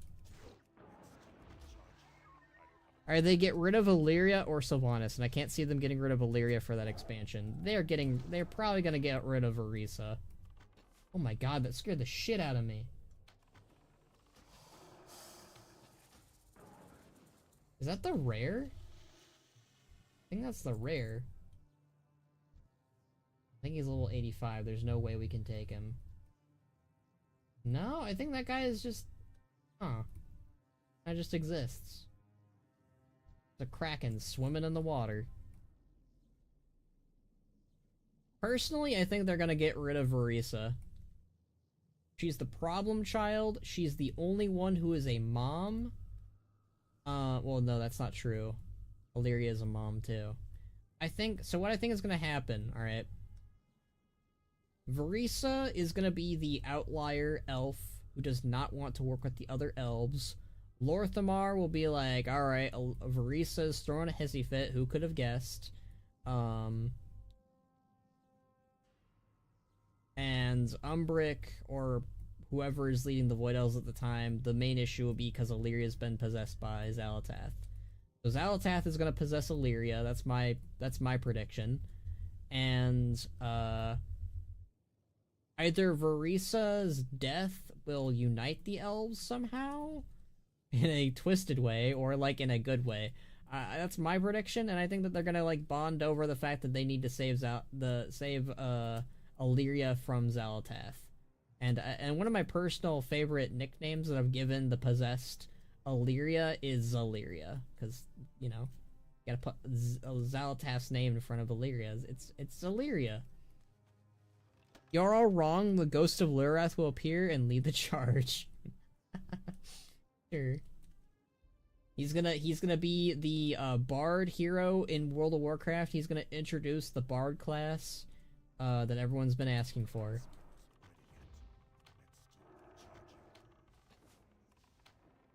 But she's vital for the High Elves? Kill her off. Hey, they've killed off Orc leaders for who knows how long. Finally time for the High Elves and the Elven characters to have a taste. I'm joking, by the way. I don't know, Varisa's kind of like... She's the problem character, she's the problem leader. She's got a lot of dirt under all of her nails, so it's like... What do you do with that character? Do you either double down, or do you, like, redeem her? I don't know why I said her like that. Imagine if we get an Orc expansion, the protagonists are Magni, Muradin, and Bran. Ugh.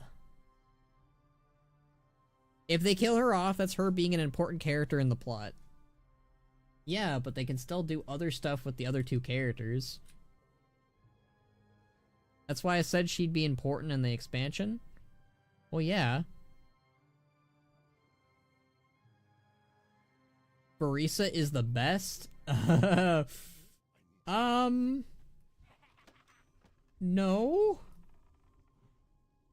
I don't know who the best anymore is. I'm tired of Illyria, like, being in the plot. Barisa is like a war criminal. Sylvanas is a war criminal to the max, but at least she's Horde. Yeah, I think it is somehow inadvertently the totem pole. It used to. So here's the fun fact: during Battle for Azeroth, alright, I really Battle for Azeroth and Shadowlands. Okay, so my my overall like listing for the Windrunners, like not counting Lyrith, who cares about Lyrith? Besides Syl apparently. My overall listing for the Windrunners during both BFA and Shadowlands was Illyria. No. Yeah, Illyria, Varisa, and then Sylvanas. All right. And for the longest time before that, it was Sylvanas, Varisa, and then Illyria, because I didn't know that much about Illyria to really give a hoot. There was during MoP, I think, that I made Varisa my least favorite, but that didn't last very long, I guess. Nowadays it's Sylvanas, Illyria, and then Varisa's in the bottom again. I think her being absent for the Dalaran destruction kind of like made me go, huh? Well, this sucks. She's the only normal one of the three. I don't want normal. I don't want to fix anyone. I want them to stay abnormal. She's the least normal of them. She's messed up, but Illyria is the most normal of the Windrunners, somehow. Sylvanas is not Horde anymore, at least for now. Okay, we've had this talk before, that kind of work. Well, apparently we have to have it again. Alright. Let me drop a beat on y'all. So, in the Forsaken Heritage questline, Sylvanas has a message for the loyalists and the non-loyalists. And what she says, basically, is one of the most blatant lines I think I've ever heard Blizzard use for Sylvanas, where she outright says, "I hope to fight alongside the Forsaken once again." What does that mean? It means that she's going to join the Forsaken. What does that also mean? It means she's going to rejoin the Horde. It means she's going to have a redemption arc. Now, is she a part of the Horde right now? No. Will she be part of the Horde in the future? Absolutely. There's no way they're going to have Sylvanas come back and become a neutral character. That's actually worse than her being... Like, I know a lot of people, especially that kind of orc here, hates the idea of Sylvanas being redeemed. I don't. I personally think that's the only way she can go now, is up. It's not her fault that she had a shit writer ruin her. Like, absolutely you should make her character have a redemption and, you know, rise above her misactions. You know how many Warcraft characters have done a bad? A lot. A lot of characters have done a bad. If we literally have to be like, ah, no, Sylvanas did a bad thing, she burned Teldrassil down. Like, yeah, she did. But she needs to atone for that, and she needs to do that by doing good deeds, you know? So, and I think her remaining neutral and staying out of the Horde would be so much worse. Or, far worse, the worst thing she could do is join the Alliance. Now I want you to sit back for a moment there and breathe that in. Some people actually think she's gonna go and join the Alliance after burning down Teldrassil. Now that's where you should draw the line at. Her rejoining the Horde it makes sense, because she used to be part of it, and that their whole shtick is redeeming themselves and atoning for past sins. That's always been the Horde shtick. They are the definition of the faction that did genocide and are still making up for it to this day. That's like their whole gimmick. That's like, as long as you are apologetic and trying to do good, that's the point of it. She said, "I hope to walk among you one day." That sounds like she's not accepted by the Forsaken, at least now. right now, yes, but 100% the Forsaken are a faction that would accept her back in. 100%. You even had loyalists after she had just told them that they are nothing, where the loyalists were like, I still serve the Banshee Queen. So you still have people who not only worship her, but would outright accept her. Like, the Forsaken's whole culture and the Hordes is like accepting people for the bad things that they did. Like, that's their whole thing. And I don't think she's gonna join the Alliance. Never heard of that. I've seen some crazy people out there. Believe me, when you're in the theorist and Twitter and who knows what else community, I've seen some shit. I mean, I remember this community when it thought Sarfang of all people was gonna go Alliance just because he was done with Sylvanas. Like, come on now. Oh, man. I say you do the same way as the Penitent Eridar, as in, you don't redeem her, but you let her try and fail. That's pretty accurate. I mean, I wouldn't say fail, they're still trying, but when they get up to the failure part, sure, I don't know about failure. That's the main part I probably draw the line at, but whatever. Because now it's like, oh, she was being affected by Shallan's Frostborn Shaler magic now.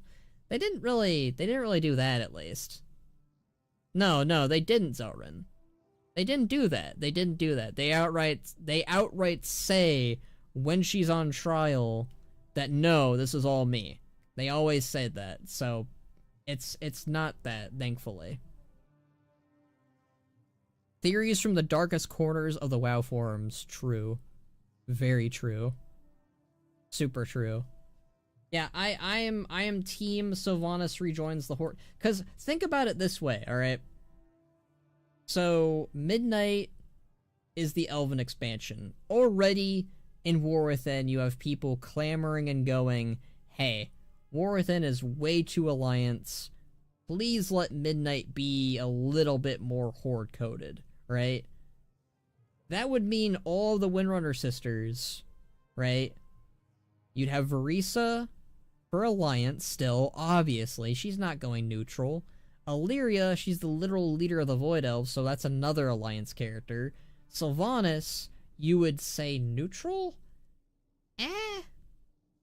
I think the route to go with Sylvanas is absolutely with the Forsaken and the Horde upon her return. She's 100% returning. I mean, if they don't have her return, I will be surprised. The Sarfang in blue armor image from 2019 still haunts my dreams, as it should. It haunts my dreams. Every time... Hold on. We're gonna play a game. We're gonna play a game real quick, alright? Hold on. I'm gonna look up Sarfang. Alright, I'm gonna look up Sarfang. Hopefully... Hold on, let me do a filters thing, because I do not want to get, When I do not want to... I don't think there will be any... What the hell do you filter shit?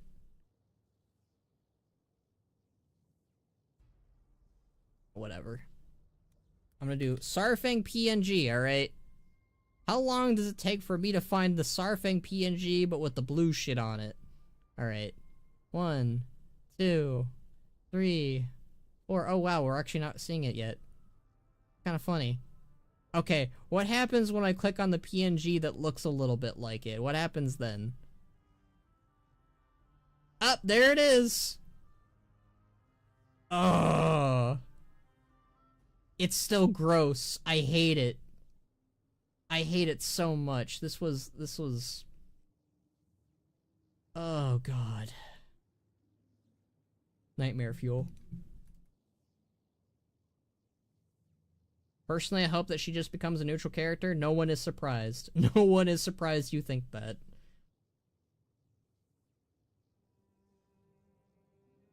I think I just wouldn't include her in Midnight. I prefer another Horde character be the rep. Well, I think that Lorthamar is 100% going to be the rep. But I think what's going to happen, Zelrin, is you're not going to just have the Windrunner characters. You're going to have other characters, obviously. There's no way it's just going to be the Windrunner trio characters are it. That's not what they're going to do. I think that it would make sense to have them be one of the focuses to kind of, you know, what's a better way to like show that the elves are all gathering and working together than a broken family. That makes sense to do at some point, but it wouldn't be the only story they would do. They'd have to do Lorthamar because he's the leader of the Blood Elves. They'd have to do probably Tyrande or Chandris, probably Chandris considering she's supposed to be the new leader, unless they backtrack and have Metzen go, no, no, no, no, no. Tyrande is not allowed to retire. We ain't doing that. I mean, how many expansion characters have important this expansion? Like 3 or 4? I mean, War Within probably isn't the best example to use for it. I'd probably use Battle for Azeroth or Mists of Pandaria as a better slate for how they should represent characters.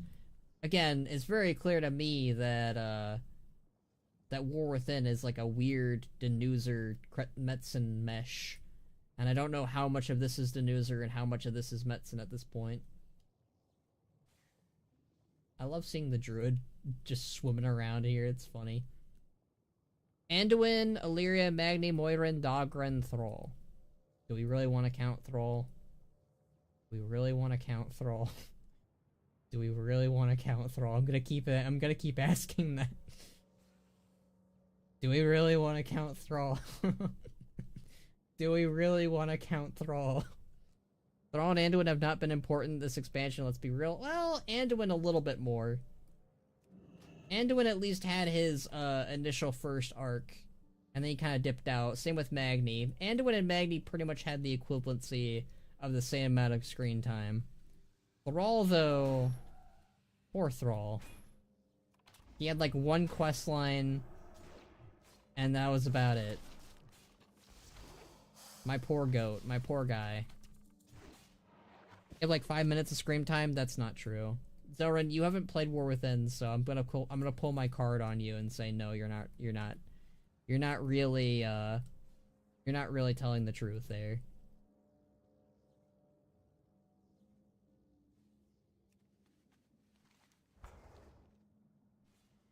Pretty sure that is a she asked important question.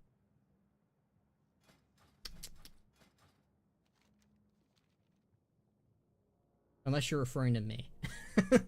Unless you're referring to me. And it's a he. But I'm not the one who asked the question, really, so. Since I played War Within, I guarantee they haven't added anything new for Anduin, Magni, or Thrall. Okay, well, Anduin and Magni is where I'm drawing the line at, because they did have quite a bit for them, more than 5 minutes of screen time. Like, I'm talking about at least a zone's worth. And, like, Anduin had 2 zones. He had Hollow Fall and Ajkahet.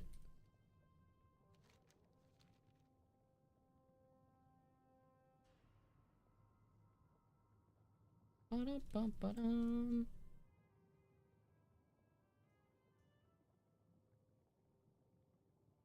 Ugh. Ah, my neck's all broken.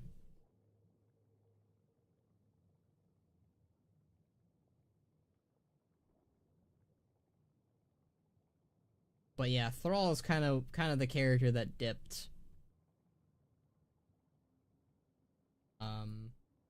Probably dipped the most, really. Wouldn't even say dipped, he kind of just existed, and then that's about it. But you're not saying they haven't gotten anything in, what, 8 months now? I'm not saying what I am saying, Zorin, is that they got more than 5 minutes. Like, that's the part where you're wrong. God, this expansion just has nothing exciting going on, it's crazy. I mean, that's where I think I will disagree with you on it. It has exciting moments. It's mostly just, like, Undermine, really. It's cinematics and Undermine are basically it, you know? I think Anduin reviving Khadgar was probably a really good moment. Illyria shattering the Dark Heart was a good moment. Like, yeah, that was a real, like, the start of the expansion has a pretty alright, decent story with pretty decent moments. Undermine, I'm sorry you have to carry this hard, pretty much. Undermine is probably like the golden goose, the golden egg of this expansion. Just make Undermine the expansion? Sure, why not? I mean, I don't think an Undermine expansion would have worked anyways, but I get the point at least. All right, let's turn these bad boys in. Don't waste my time. Hit the road. Oh, I think this is gonna be the cutscene I mentioned earlier. Gives me dodge. I don't need dodge. Go. Careful out there. Get a new trinket? Ooh, I do get a new trinket. Improves hit rating and your spells? Okay, that's not a trinket for me. Oh, I just love Undermine. Undermine is pretty good. I'd actually be down for another South Seas expansion with Undermine. We could get the Lost Isles again. See, the concept art for Undermine actually featured in the Lost Isles as a part of it. Like, you would go to the Lost Isles, and then you would take an elevator down to go to the Undermine. Which I think they should have done. No, not Lost Isles, sorry, Kazan. My bad. But I do think that Lost Isles and Kazan should have been part. Honestly, I'm gonna be real. I think instead of Siren Isles, it should have been Kazan. Like, we would have, like, you know, we would have gone back there, and like you could have been like, oh, while you were gone, some cool Tyrans or whoever the hell took over Kazan and like started digging for Azerite here or something, and bada bing, bada boom. Like, I don't mind the Siren Isles as a place and location. Like, it's fine. I actually like it a lot because, you know, it reminds me of Battle for Azeroth, and I'm a Battle for Azeroth enjoyer. But, yeah. Just do Mechagon. No! Whose idea? What? Oh, he wanted it to be a disguise, that's why.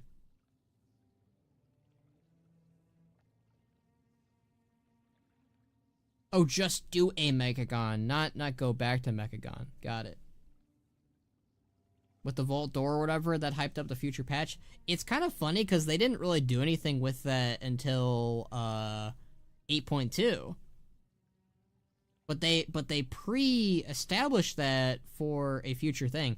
I'll be honest with you, 8.2 was a really good patch in general. Like the Najtar stuff, the Mechagon stuff. Like, I can kind of tell that there was definitely like plans for, you know, I think Najtar was always planned. I think Mechagon was always planned. I think, like, I'm not sure if 8.3 was always planned, but at the very least, it was like, I feel like it was kind of scuffed. So we get a Kazan and the elevator is jammed or whatever, and we get to be excited for the new patch. Yeah, that would have been cool. See, I think that would have been really nice instead of the Siren Isles, because, like, the Siren Isles, like, yeah, I think it's a cool place. Like, it's not a bad place, and, like, there is some fanfare to be had there. It wasn't, like, bad. But, like, if you compare that to Kazan, like, oh, you would have gone back to Kazan, I feel like that would have been more exciting, especially for Goblin players, because it's like, hey, after all these years, after, like, a decade, you get to go back home. And that would have been cool. And then it would have been like, oh, there's something else here. It's the Undermine. You finally get to go there. 8.2 was revolutionary in how Blizzard decided to make the ugliest zones with the worst geography design, especially to be incredibly annoying to traverse. I never really felt like it was annoying to traverse, but then again, a lot of BFA complaints seems to always be, oh, this was really hard to traverse. And then when I played it, I really didn't have any issues with it, so that might just be a you and the whole player base thing. I don't know, I liked Mechagon because I got to use like my little jetpack, and then when I got flying, I could just fly around in it. And we got flying in 8.2, so like the whole like traverse thing kind of died pretty quickly. So, I don't even remember Najtar being that bad, but then again, I got flying pretty quickly in that too. Or I just used my Goblin Glider. That's the main reason why I'm pretty sure I was never that annoyed, because I just used my Goblin Glider to go everywhere. BFA would have been better if it had the Pandaria style flying. You know what? I can agree with that. I love Zuldazar. Yeah, I like Zuldazar too. We're just buying it at max level. I honestly feel like they should just...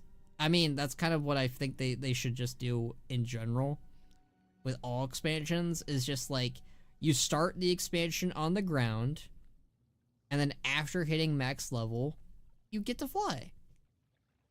And that would have been great. You had to do so much stuff to get flying in BFA. I don't really remember having to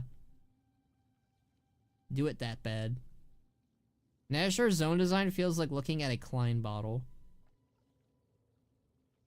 Klein bottle. What the hell is a Klein bottle? Cutscene, let's go!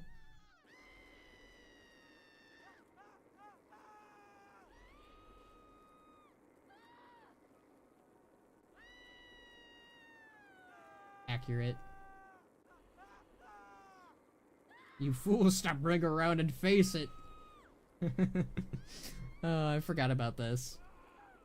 Man, their cutscene technology was so, like, really scuffed.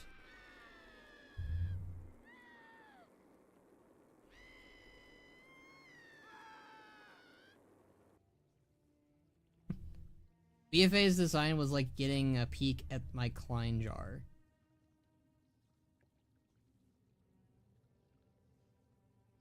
Sounds like a euphemism. Everything would have been better if it had a panda in it. Sure. Quickly, hit the road. Oh, you can ask him. Wait, seriously? Fiasco, I need to see that merciless corpse again, so you could actually replay the cutscene. That's kind of funny.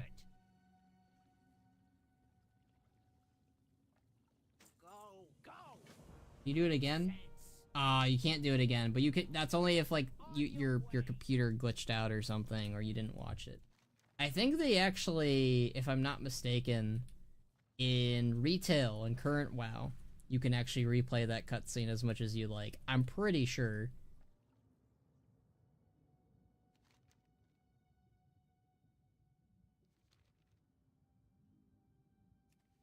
Oh damn. Oh, right. So I think where we're at now is, we get to go do Lokarek.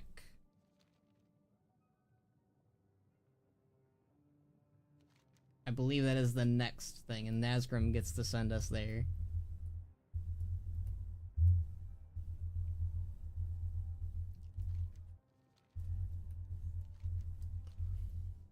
It is, like, really stunning how, like, Nazgrim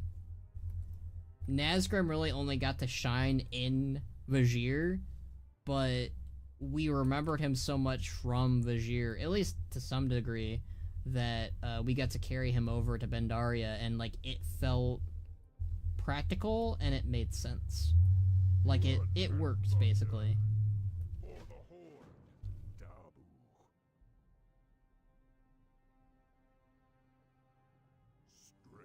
Alright. You know, I will say... Can we talk about how Nazgrim kind of had a glow-up, like, twice, basically? So, like, he got... this getup right here. Like, obviously, this is the getup he... You know, he's currently wearing in Vashj'ir. Let me pull up... Pull up good old Nazgrim. Right, images. Right, that's Nazgrim and Mists of Pandaria. Let me pull that up. About Nazgrim from Cata. Where the hell are you?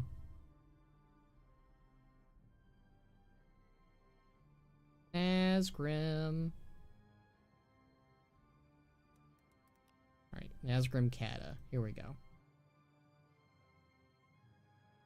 There we go. So this is his current getup after... It's weird because in the dungeon he gets his old getup again. I don't know why that is. But wasn't Nazgrim in Wrath of the Lich King also? He was.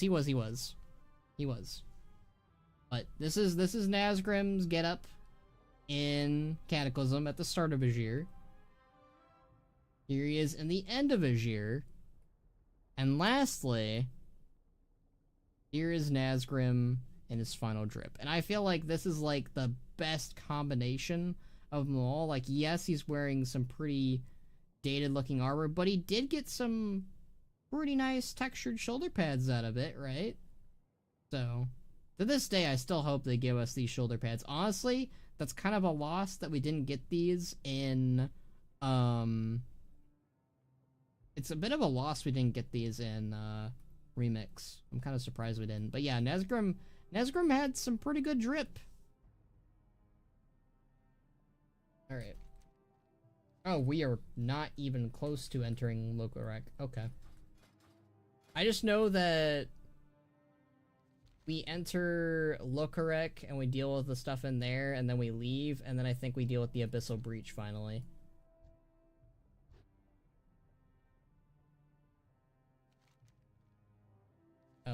Oh yeah, we have to still deal with Willy. I forgot about that. Nazgrim versus Nazgul, who wins? Well, Nazgul is still alive, but Nazgrim is a member of the Four Horsemen now. So I feel like it goes to Nazgrim. If we're talking Nazgrim before he becomes a Four Horseman, I'm gonna give it to Nazgul. But if it's after Nazgrim becomes like a Four Horseman or whatever, then yeah, it's probably Nazgrim. Yeah. That is going to be a real bummer if they fix the Stone Talon tree with out a questline. Huh? Very confused. I love Sarfang's drip. It's so cool, good looking. Yeah, Sarfang has a really good drip. Shame he only like wore it like for like what, a minute in Battle for Azeroth? Yeah. Big shame.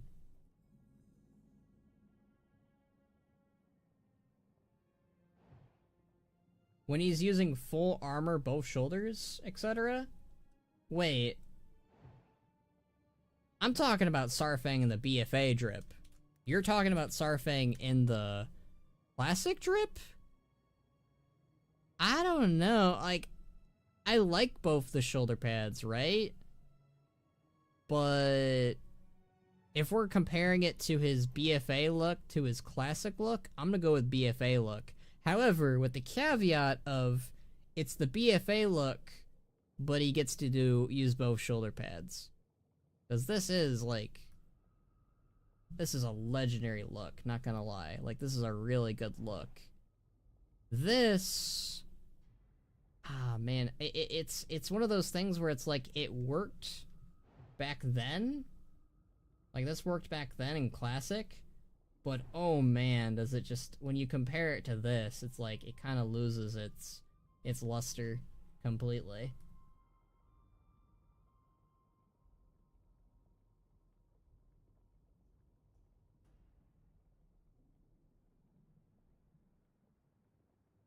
Battle for Azeroth? Okay. I am looking forward to John J. Keeshan's adventure in the Ironwrath series. That is somebody else's pet project within the crew. I am somewhat involved, but not really. I mostly just kind of, you know, didn't really do a lot, but hey. Okay, what do we do? Summon... Okay, we need to shrink the tentacle.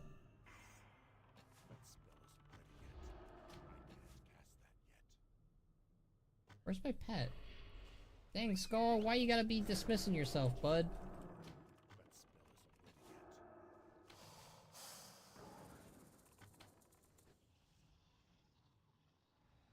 I love that set. Only boot for Horde that are similar to Sarfangs. Those big ones are Maghar.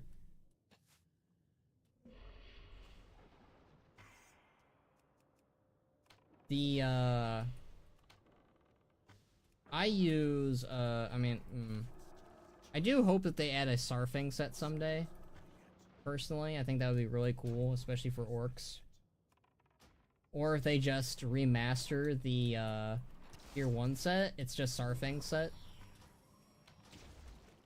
Like they even do like a color for Horde and like a color for the Alliance, and like the color for Horde is the one that Sarfang wore, and then the color that the Alliance wear is like the old version. I think that'd be really cool. I mean, like big orcish metal boots. Yeah, well, I think that the I think the closest you can get to Sarfang's boots is the PvP version of the Honorbound gear, if I'm not mistaken. They look pretty similar-ish. Not completely, but close enough. Right, free Willy. Yay, we freed Will High! As a kid, I did not get that reference. But, you know. We get it, I got it now, hey. One wishes to you. I feel like credit where credit is due is at least there. May your days be long and your hardships free. Is she wearing... Yeah, I guess she is. She's wearing the kilt version of these pants. Huh. You know, it is really weird how, like, kilt versions in Warcraft look sometimes, because it's like a skin texture, but like you just like the format, the paint or whatever on top of it. WoW's armor has always been very weird.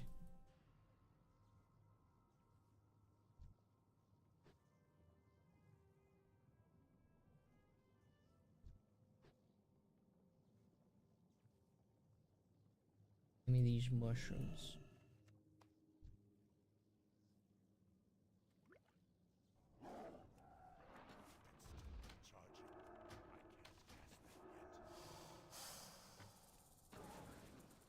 Except you can't get the best Horde armor, but Alliance can. How's that? Same as with the effing motorcycle, Horde can't get it anymore, even though Horde won the competition, but Alliance can. Well, I think the problem with that one specifically is legal issues, sadly. Basically what happened was Horde won, obviously. It was like, everyone was expecting that. I remember I voted for it, and I have the mount myself, of course. But basically what happened was that, yeah, Horde won, and if you were logged in for the promotional stuff for it, during it, you would get the mount during the expansion. I guess at some points, there was some kind of legality issue with it, because they were able to make the Alliance's mount something that they could purchase with like millions upon millions of gold, but the Horde version, for some reason, wasn't given that same permission. I don't know why that is, I still don't. So here, I do have like a fun thing to say, not like a sad thing to say. It does suck that the legal issues even exist, but I do have a fun thing to say, and I actually got to see both motorcycles in real life at last year's BlizzCon. It was a real treat. Really nice to see those things up in front. I honestly always wondered what happened to them, so seeing them like at a BlizzCon was kind of cool.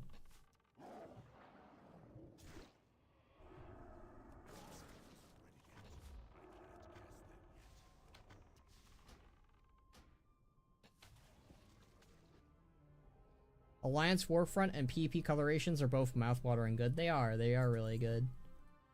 One of the biggest things I would look forward to in Ironwrath is Emperor Garrosh Hellscream versus King Anduin Wrynn in the biggest climax. But episode's progress has been going well. It's only a long time before the duel happens. So many episodes would build up and up.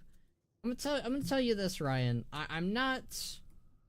obviously, I can give you teases, maybe? I don't even know if I'd call them that. I'm not gonna give you full-on spoilers, but I would sever your expectations to what we do in the story. Because a lot have been what you've been saying that you're excited for, I don't think is going to happen. And if it does happen, it's gonna be in a way that's very different from what you're asking for. So just I'm gonna make a suggestion of just like lower your expectations a little bit and keep your mind open for what comes, because like I don't know if we're going to have a big clash between Anduin and Garrosh. I don't know if we're going to have a funeral for Varian, you know? Stuff like that. Just lower expectations a little bit and go from there. Do those motorcycles still work, I wonder, or they just display the engines in them? I think they're just for display, because when I saw them, they were kind of just standing there, you know? Obviously, you couldn't touch them or drive around on them, but you know. Not to spoil Ironroth, but yes, I'm the main character and I defeat Garrosh and Queen Jaina with one hand tied behind my back. I don't appreciate you leaking Ironroth spoilers like that, Zelrin. Not cool. I can't believe you would do that. You were under oath, you were under NDA, and you have broken them, so I'm afraid I'm gonna have to change the story now as the main writer. We're no longer gonna have Zelrin as a character. She's gonna get Medivhed, or Medanned rather. Cut down before her time. Dark Red looks very boring and disappointing, whereas PP Bright Red is perfect. I kinda like the Dark Red personally, but I like the Bright Red too. The Bright Red is better. I will admit that. Oh man, I forgot to put the ointment on the faceless one. God damn it.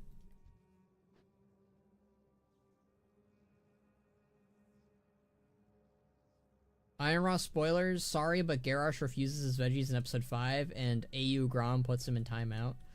You know, I don't know how you... Zelrin, you need to stop leaking all of Ironroth.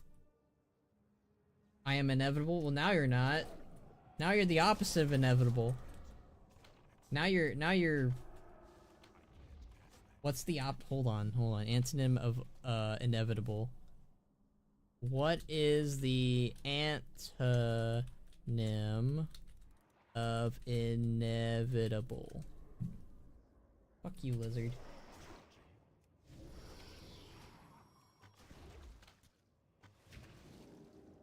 Oh yeah, what?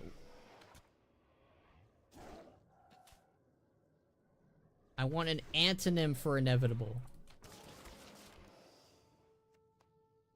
That's what I'm asking for, Mr. Google. What is the opposite of inevitable? Here we go. Alright, here's a list of words.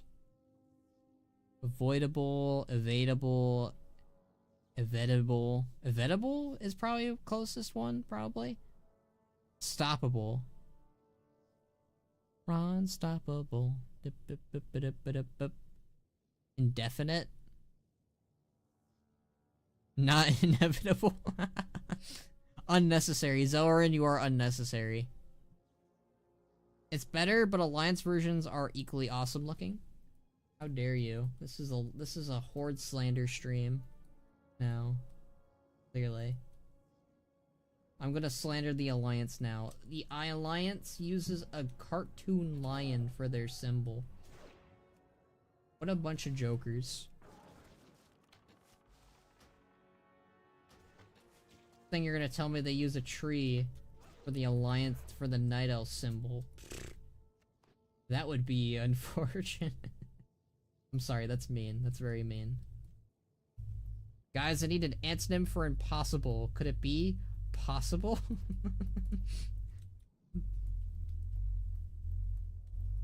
Inevitable. Evitable? Evitable even a word? I've never heard anyone ever use evitable as a word. It's like overwhelmed and no one uses the word whelmed. No, evitable is a word? No way, no one ever uses it.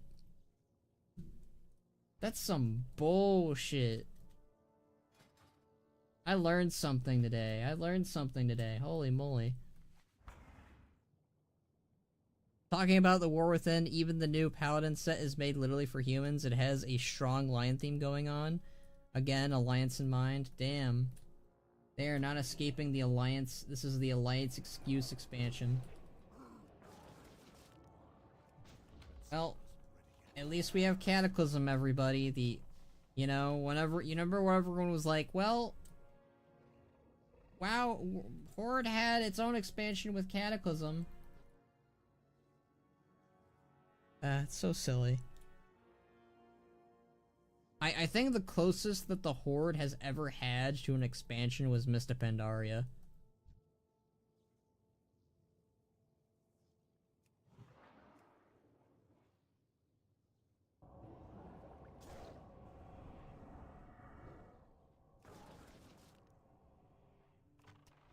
I think we killed him too fast last time.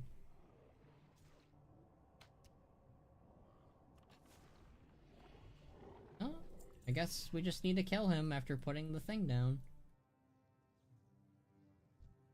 Gosh, what is this spell effect? That is a weird spell effect.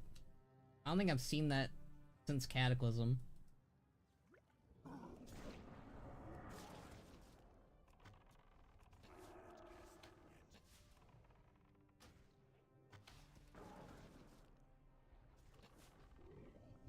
Alright, that's all the faceless ones. Now we gotta kill the wildlife. Killing the wildlife.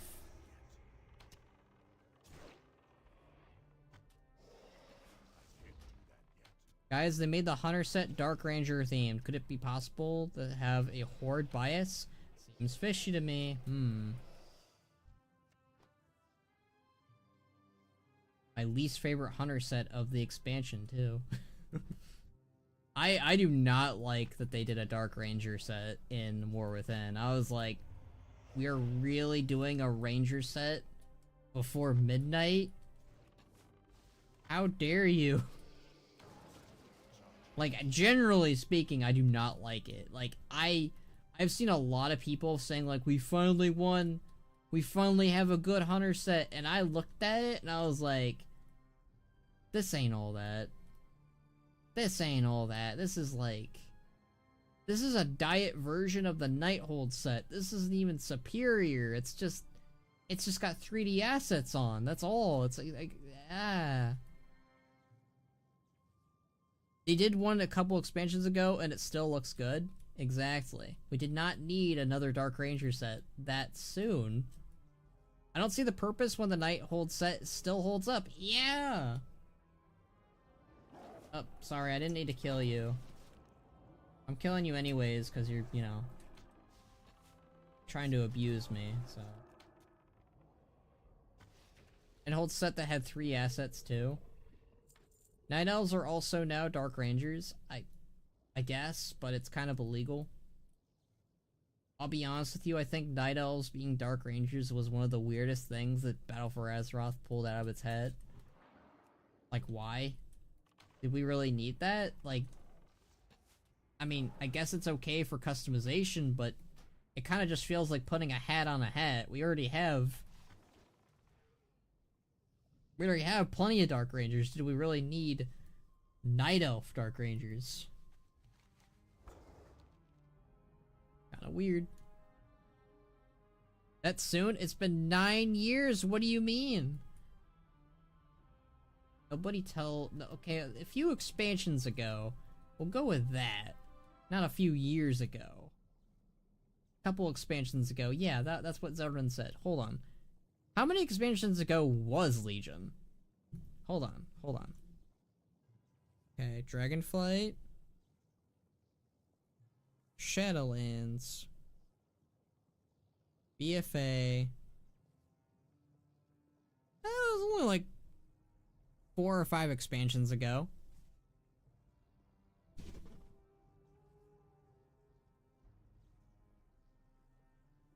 Has it been 9 years? It's not been 9 years.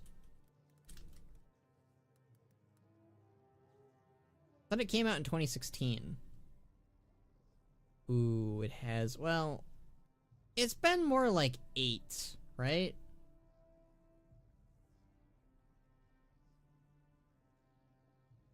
But I don't think you could get the whole set. You could. You could get it through Emerald Nightmares, Oren. I think. I could be wrong. 8 years about, yeah. I'd say you're both wrong, and it's been about 8. So you know, get Khono'd. Why is my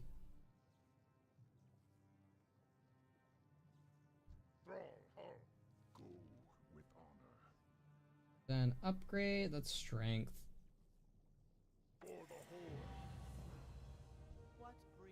We are not done with Vashj'ir, you liar.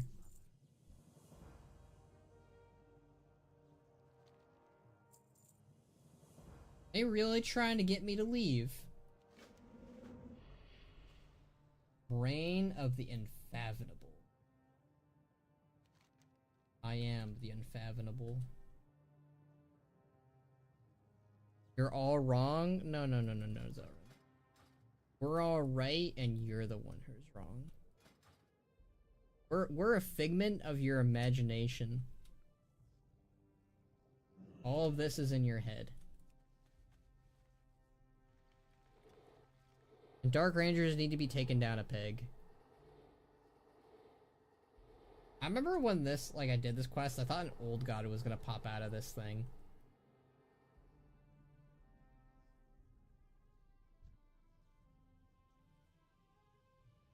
Hi, friend. You don't have a swimming animation? That's rough.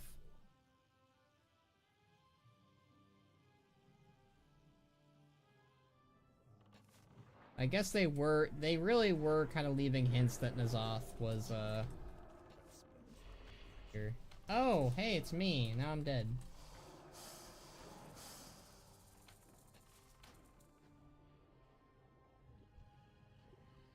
I think that might have been our first nod to N'Zoth, maybe? Of this in this zone? I know that we got it in, Dragon Soul. I laugh at you, people Benarek, but now I will oblige. Now let us return to my master below. So already N'Zoth wanted to yoink us. All the way back in Cataclysm. What a guy. I don't even like the Undermine Hunter set that much, but I'm gonna go to bat for it anyways, because I played a Death Knight DK in Nurbar. I know what a bad set looks like. Okay, I like parts of the Death Knight set, because it looks like the Doom plate. I like the big giant ass boots. So, I'm gonna go, if I have to go to bat for the Death Knight set in Nurbar, I will. If it means I have to fight against the Undermine Hunter set, that is a Dark Ranger set, get no more Dark Ranger set. I don't want any more after this. I draw the line in Undermine. No more Dark Ranger sets. They are illegal. Henceforth, as the crowned and appointed king of all hunters, for some reason, even though this me is not a hunter, yeah, I decree that the Dark Ranger sets are now illegal, and any more Dark Ranger sets are banned from World of Warcraft and all of Azeroth. If a Dark Ranger set rears its ugly head, it must be sent into the sun. Yes.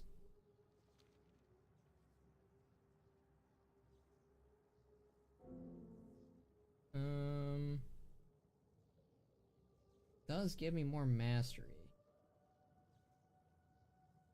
That gives me a lot of attack. Well, I don't need dodge rating, yeah.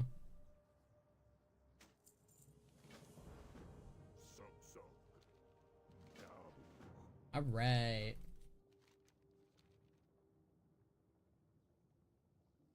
I forgot how much of, like, the quests in this part of Vashj'ir were centered on this guy, and, like, you know, it was about, like, it was about, you know, saving him from the outside of, his torment or whatever. Yeah. My brain kind of broke there. I also really like how the Twilight's Hammer still has like a lot of ogres in it, but also a lot of orcs. Like, it's one of the things that I really like about the continuity of Cataclysm. Like, they remembered that a lot of the Twilight's Hammer was an orc clan at one point, made of orcs and ogres, led by an ogre. Demon Hunter got completely different direction. Like, it's a warden themed, like Fell Warden or something. It looks much heavier than your usual Demon Hunter set. It's a warden set combined with a Fell Reaver. I like the idea of doing a warden set, but I don't like the idea of combining it with a Fell Reaver. Because it feels like we've tried the warden set before, but it's always combined with something else. Like, we had the first Warden Demon Hunter set with Zerif Mortis. And, yeah, no, I did not need Zerif Mortis combined with Warden armor. Besides that...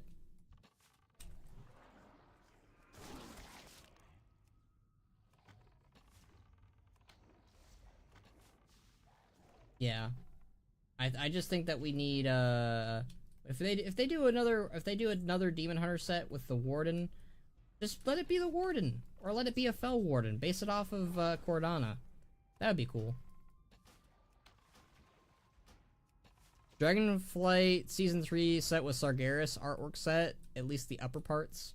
It was definitely Sargeras based. And holy moly did it go hard. Like, the helm was pretty cool. The shoulders was pretty cool. Like, a lot of it was really cool. I don't use it on my Demon Hunter, but I thought it was pretty cool.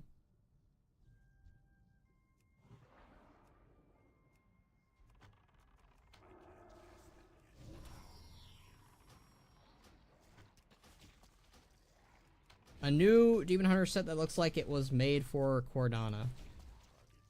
Well, that's what it should look like, but it doesn't look like that either. It just kind of looks like a weird mesh of like a Fell Reaver and a Warden. It doesn't even like look like a Warden completely. It still looks mostly like a Fell Reaver. It's weird. It's my favorite set for Demon Hunters, the Dragonflight Season 3. Well, hey, that's a pretty good pick, actually.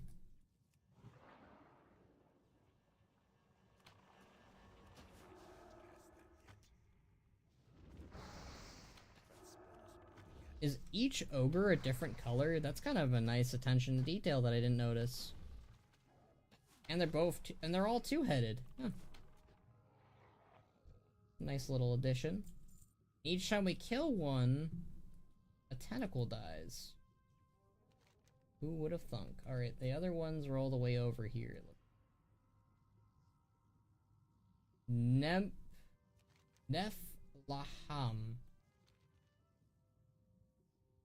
I'm not sure if if each of these names spell out anything.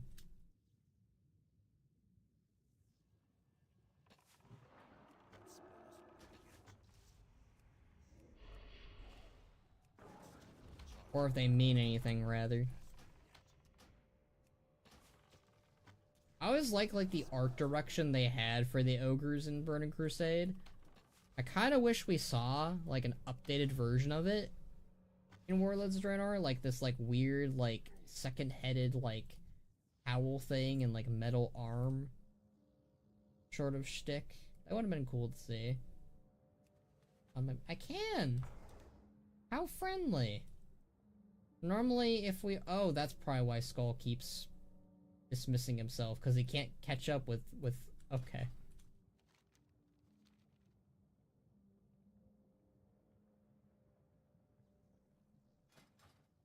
By the way, I've been wondering why ogres didn't turn green with the original Horde. I don't know either. It's not like they weren't warlocks, because they were, and maybe they just didn't drink the demon blood. I know a lot of them are red, so maybe like they kind of just skipped the whole progress of being green and just went straight to red, because we know that when an orc drinks demon blood twice, they turn red. So maybe when an ogre drinks demon blood, like, it just turns red instantly. I know genetically they're pretty similar. I don't know. My best guess is they just didn't want people to confuse. Like, I think this might just be an art team thing, where artistically, the art team just didn't want people to confuse an ogre for an orc or an orc for an ogre, so they probably were like, hey, ogres cannot be green, I guess.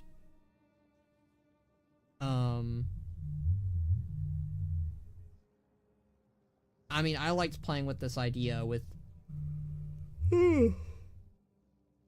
Banneret, because Banneret is a half ogre, canonically. So his skin is green because he drank the demon blood. But naturally, his skin would be, you know, normal, more like what Rexar's color looks like. The truth is that ogres drink so much that 1 drink of demon blood for an ogre is 2 drinks for an orc. Sure. They got those American portions. Okay. As an American, I do not eat that much or drink that much. Durotan also didn't drink the demon blood but turned green because of being around the Horde. Yeah, I know. Personally, I think that it's just because it's an art team thing, but I think the lore reason really is just it's lore. I think ogres probably just turned more red, rather. I don't know. Ogres were already reddish in War of the Draenor. I'm well aware. I'm just saying. I'm trying to give them something to do with the ogres. Because, like, Cho'Gall should realistically probably be, like, a red ogre then. But, no, he's just a normal... Well, I wouldn't say normal, but for the most part, before going all eyeball and, spiky, he was kind of just the normal beige ogre. So, yeah, I don't know what to really tell you that kind of work. I just think that, artistically, they just didn't want ogres to be green, probably.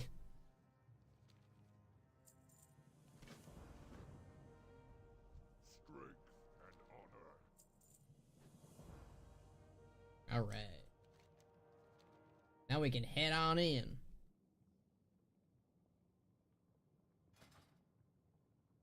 Probably just an art team thing? That's exactly what I'm saying, yeah.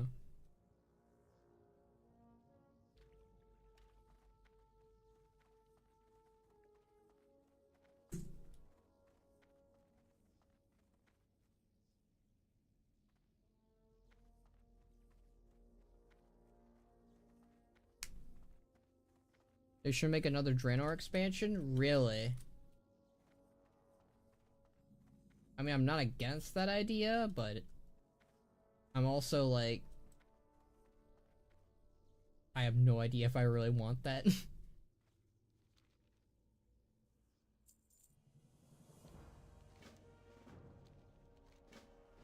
Alright. So this is like the one with the Twilight Hammer cult inside. It's all coming back to me.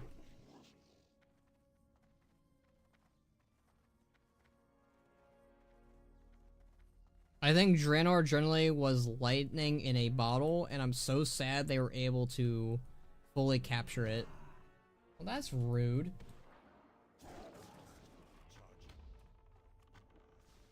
I hate when they can just dismount you like that. It's like the one thing I don't like about in WoW. Like, if I'm riding on full speed on a mount, it should take you, a lot more than, like, 1 hit to knock me off of a mount. Like, at least 5 hits. Maybe 6. But 1 hit is enough to do it? That's some BS right there, Mr. Blizzard. I'm holding on for dear life onto my... Oh, I can't carry more? Okay. Oh, it's a quest. Can I loot it now?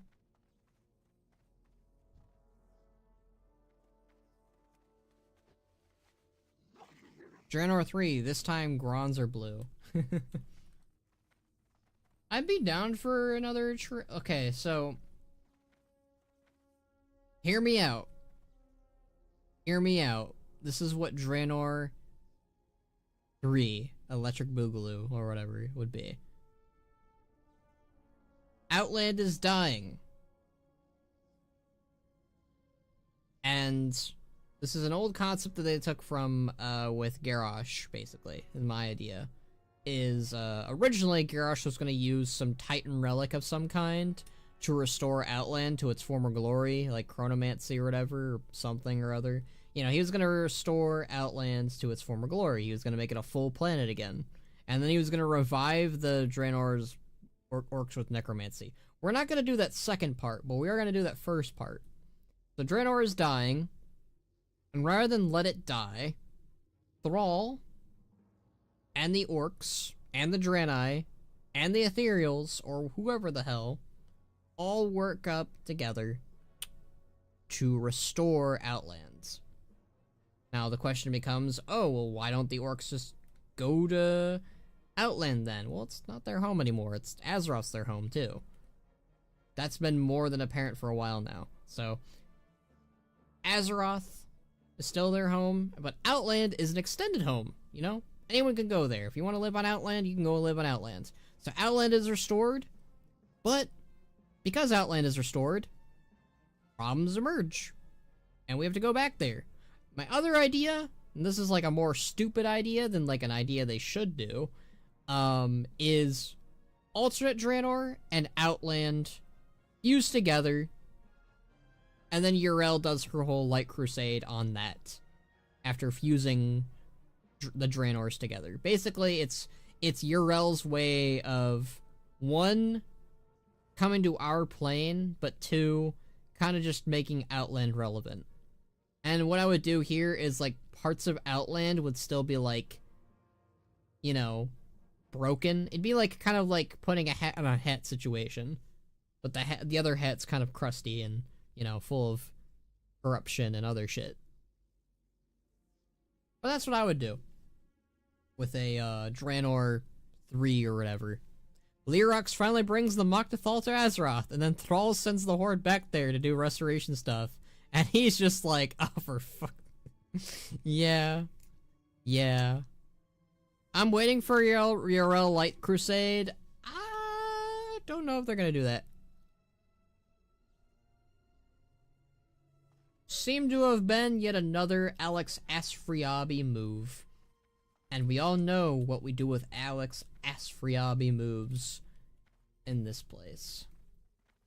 Chuck those into the dumpster. So, you know, that's probably what they're gonna do with the Yrel stuff.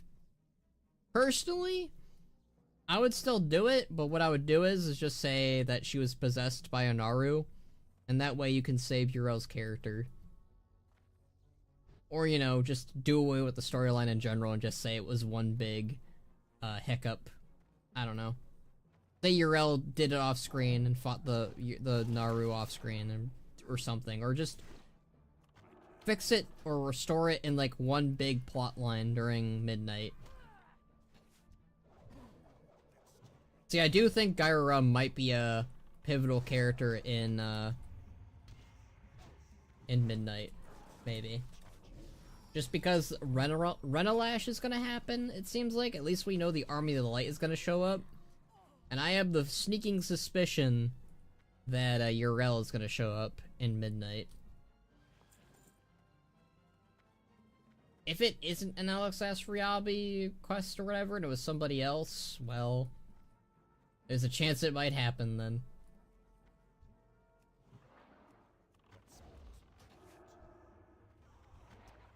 But I'm pretty sure it was an Alex quest, because it radiates his shenanigans. Garrosh is the greatest war chief ever was in this timeline. Yeah. Okay. Today, I watched a Hyrule Merdiex video, and I think he said it wasn't Asfriabi's work. He mentioned that the guy was behind Nathanos' character, Mag'har recruitment, and something else.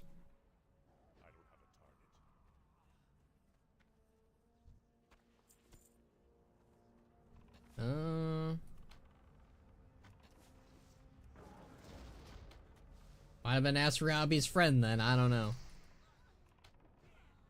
Either way, it has a lot of his handiwork all over it. And even if it isn't him, I still don't agree with the guy. Of making Yrel a light dictator, of saying Garrosh is a great war chief, other timelines, like, it's just... It's gross. It's not a... It's one of the big things I really don't agree with whenever, like, a lore writer has to throw that into the wrench. Like, Garrosh being a failure works. Suddenly saying in other timelines, oh yeah, no, he was fine. Just in your timeline, it didn't work. Like, that makes no sense to me. Like, what in our timeline was different then? You have to elaborate why. In other timelines, he was a pretty good war chief, even the best. Okay, how was he the best? You can't just say he was the best, and also, why is a bronze dragon saying that? It's just weird.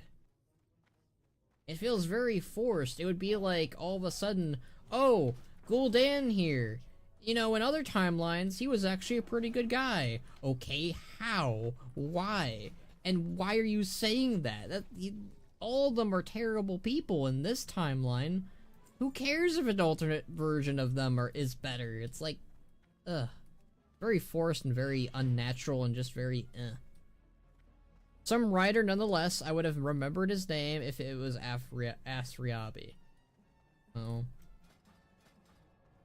Regardless, I think that the person behind the quest had very weird motives if they were saying Garrosh was the greatest in other timelines. That's just weird.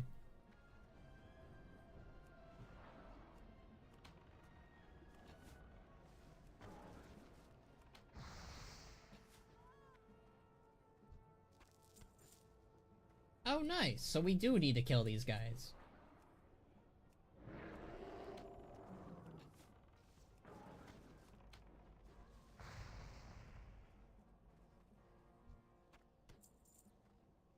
But he is the best? Who is the best? No, Zelrin, stop. Why do you hate Garrosh so? 'Cause he's a racist piece of shit.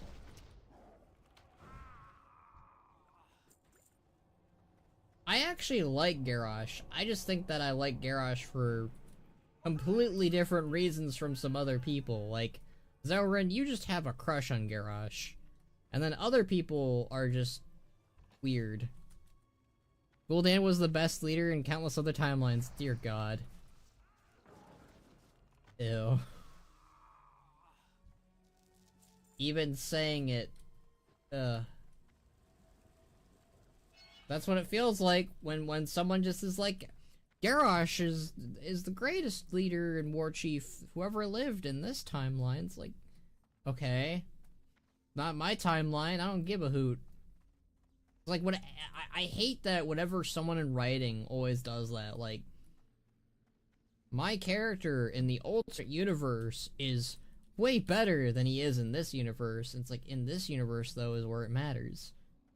Like, I actually appreciate Gyra because she's not an existing character. She's not Thrall. She's like her own person.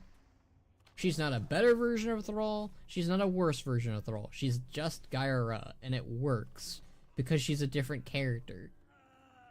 Like, I don't know. I think it's just because I'm tired of, like, the whole multiverse plot that has kind of just been all over the place since Endgame. Since, like, 2019, that's, like, been the non-stop thing every superhero, any franchise really has been doing. It's weird that WoW was ahead of the game once again. They were ahead of the game when it came to the zombie stuff, and they were ahead of the game when it came to the multiverse stuff. And fortunately, Warlords of Draenor came out before that, because, you know, during the whole Endgame multiverse bullshit, they didn't go, oh, let's do another alternate universe timeline expansion. Oh, man. I don't know, I think that idea that Garrosh was great in some other timelines adds tragedy to his character. Like, you can see a lot of moments in his story where he was almost there. I don't know. I don't know about that. Like, Stone Talon is like the only moment we really get, I think. And we know that's obviously wasn't supposed to happen, but like, let's treat it as canon, right? Let's treat it as canon. So we're gonna roll with it that Stone Talon was canon and Garrosh actually did learn something that day. What did he learn, folks? He learned that bombs are effective. That's what Garrosh learned in the timeline of that. Like, yeah, treat the Tauren and Cliffwalker with respect. But does that go anywhere? Not really. Do we ever see him, like, treat the Tauren with respect, his other fellow leaders with respect? He honestly treats Bane worse after Cliffwalker, which, again, it just kind of feels like instead of him, like, going and realizing, hey, I can get respect from my peers, he went, no, I'm gonna be an asshole. Oh, Gary. Imagine if Gul'dan was a good person and we saw a small glimpse of him being a good in that short Legion's backstory. See, I thought that's what was happening for a moment there when he was, like, being nice to the old man orc. But that was like a nice little penguin show moment where I forgot, oh yeah, this is Gul'dan. Sometimes it's just nice to have a character be evil. Like, that's kind of how I view good old Gary. Gary and Gul'dan are kind of just evil pieces of shit. No, there's plenty of clear, slow heaping of strain on Garrosh early on in his rule that steers him further in the direction he goes, like the Karen Makara. I mean, I'll be honest with you, the Karen Makara isn't doing him any favors either. His career starts with him trusting Magatha Grimtotem and then fighting Garen to the death in a duel. Like, even if he came out of it as the victor, Garrosh had to have known that many people in the Horde would not suddenly go, oh wow, he's a great leader because he took down someone who disagreed with him and was a really strong individual. No, people are gonna look at him and go like, oh my god, you killed Karen, the leader of the Tauren, a sweet old man that people will respect. Like, the moment he did that, he lost respect from Eitrigg, from Vol'jin. Like, that was like a really crucial point for Garrosh. And like, even he was kind of like, damn Eitrigg, I fucked up. And Eitrigg was like, yeah, you gotta show for it now. You gotta be, now that you've done this, you know that you need to prove that you're more honorable than ever before. And what does the guy do? He ends up throwing away everything Thrall teaches him and doubles down on his own version and variant of honor. It's like, oh, Garrosh. Karen dies and Vol'jin hates him. Who does he even have at that point? Galliwix, Sylvanas? He kind of did have Galliwix for a while. Like, Galliwix is... So he had Bane, but Bane only was kind of in support of Garrosh because he was fearful that Garrosh was just going to turn another Theramore situation onto Thunderbluff. That's the main reason why. And he was also just like, I don't want my people to suffer for my actions. So that's the main reason why Bane was kind of hesitant to join the rebellion. But like, Galliwix was kind of like teetering. Like, he was kind of like, this Garrosh guy could maybe work. But then, like, when Garrosh was refusing to pay him and his workers, that's kind of the point where he lost Galliwix. Like, Galliwix was like, oh, you're not even gonna give us money. Okay, yeah, we're done. Galliwix does have standards when it comes to that, at least. I think that if Garrosh kept paying Galliwix like he paid Blackfuse, there's a good chance, he probably would have had the goblins and Galliwix still on his side, probably. Garrosh's written message to Magatha was so funny after he learned of her betrayal. It was a good Garrosh moment. He is a good, like, Garrosh has a few good moments here and there. Yeah, but the entire point of him being good in other timelines is that it is different. Like, maybe Vol'jin doesn't, sow shit to him. Or maybe he didn't trust Magatha and lost, who knows. See, well, that's the thing I'm saying. Like, you can't just say that and don't name some examples. Like, that's what I'm saying. Like, people basically ran with the whole Garrosh was greater in other timelines thing, but they didn't elaborate on why he was that. Like, basically people just thought, oh, Thrall was so shit in our timeline, that means Garrosh was the hit in others, basically. Like, everyone was still blaming Thrall for some fucking reason. It's like, guys, just because our Garrosh was shit, not because Thrall was shit. I'm really tired of that whole thing. Oh, I'm killing these people. That sucks. Wait, are they being ascended? Oh yeah, they're being ascended. That's why I'm doing that. Okay. I'm not reading the quests, and I have no idea the context on why I'm doing shit. Now I know why some people don't understand the lore in WoW. They don't, because they don't read. They just kind of run out and do it. Eno Sarfang came out as the victor. He must have known that people in the Horde wouldn't be like, oh, you've done good, you're a good leader. No, people would go, you've killed Sylvanas, this old lady. No. The moment Sarfang challenged Sylvanas, he lost respect for everyone in the Horde. No, that's not how that would have gone, Zorin. Again, Karen was already liked in the Horde. Garrosh, and versus Karen, the problem kind of just becomes, alright, if Garrosh never never used the poisoned axe that Magatha blessed him with, and it was a fair fight, Garrosh would have been stomped. He would have lost the duel. So, basically, Garrosh would have only won the match because of Magatha. That was the whole point of that. Like, we see at the start that Garrosh is just getting completely stomped, right? But like, let's say like in a universe where he won fairly, alright? He won fairly still. I still don't think he would have gained the respect that he was looking for.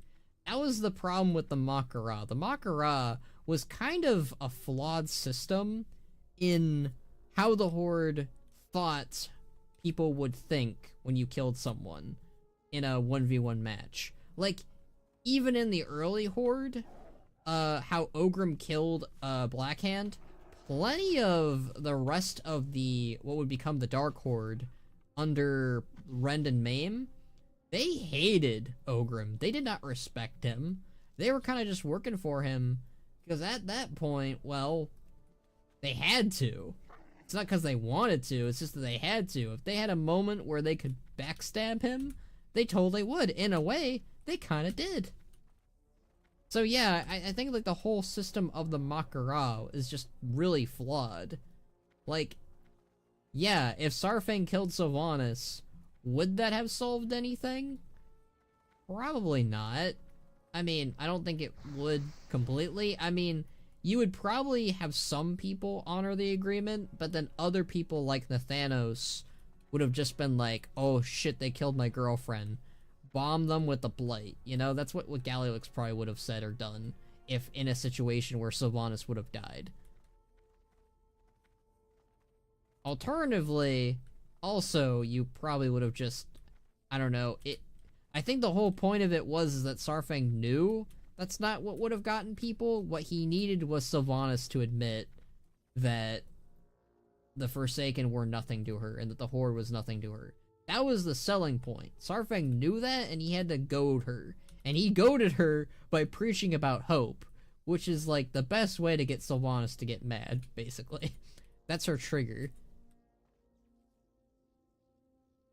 Well, yeah, it's one-off flavors. Essentially, alternate timeline exists where things are different. Garrosh was not so bad, and most timelines is all you need because that isn't what it's about. See, I wouldn't even say most timelines. I would just say some timelines, Garrosh wasn't that bad. But in most, he turned out the way he was. That's what I probably would have said, because really, in most timelines, yeah, Garrosh would be a piece of shit.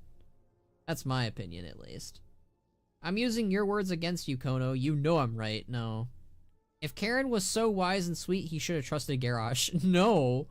The whole point of it was that the Twilight's Hammer had twisted Karen's, you know, idealism and, like, love for his people against him. Because the Twilight's Hammer was just like, alright, let's dress up like the Horde, kill a bunch of druids, and then leave. And this is right after Garrosh was complaining about how he wanted to press forward into Ashenvale. Like, the Twilight's Hammer absolutely played everybody. But blaming Karen is not the situation and not the way here, Zelrin. Holy moly. Garrosh became war chief and Vol'jin instantly started threatening text messages. As he should. If I remember correctly, Karen was like a 170-year-old veteran, so battling for him was like the most normal thing. Garrosh wasn't a real threat to him, except the poison. Yeah, at 107 years old, Karen was still demolishing Garrosh. So imagine, like, Karen during his peak years. Like, even back in Warcraft 3, Karen could still stomp. So, it's just funny to me how, like, overpowered Karen and most Tauren are. Like, I'm still waiting for the day, or rather, we'll never get it, sadly, but, like, it would have been cool if we had finally gotten Bane to go ham on Garrosh. That would have been neat. If Karen was so wise and sweet, he wouldn't have enemies for Garrosh to be tricked by. Think about that. Okay. I mean, wise does not mean intelligent. It just means that you know some shit.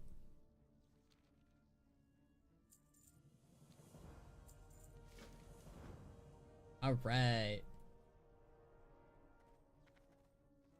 He's about to die, right? I am almost dead. You must help stop the Twilight's Hammer. They drain my energy to create their ascendant. They are a grave threat in the imminent war versus Neptulon. Pretty sure that means, Nespara is like the last of her kind, if I'm not mistaken. I honestly really hope we see her again. I don't know how, but I think it'd be neat. Alright. What's this? Use the bound torrent in order to possess it. Okay. We need to get all the way over there.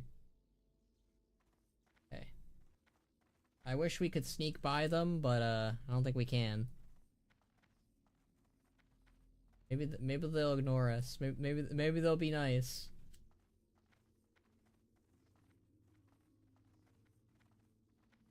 No one's ever nice. No one's ever nice to me. Bane is a hell of a warrior, we just don't see it often. I'm glad we got to see it in Dragonflight at least. Alright, let's go Gadget. Oh, they're being nice! What the hell? Thanks, guys. What the hell? Y'all are crazy for sure. Alright, the water elementals are mean. Alright, I'm gonna murder you all, okay? That's how I repay you.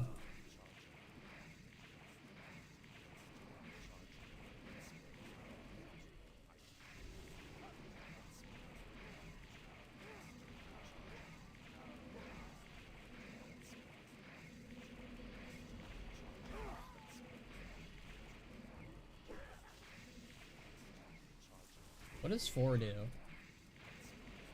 Ooh.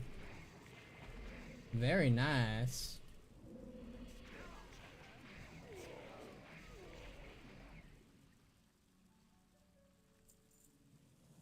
Alright, let's do this. Oh, right, he's a friend. Because they're bound. I forgot about that.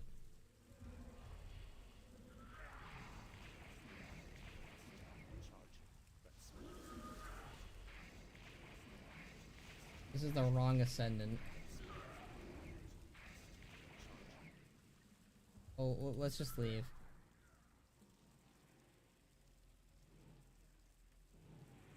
Let's go inside here. I always like how unique this building looks. Where are you at, friend? Where's Holla?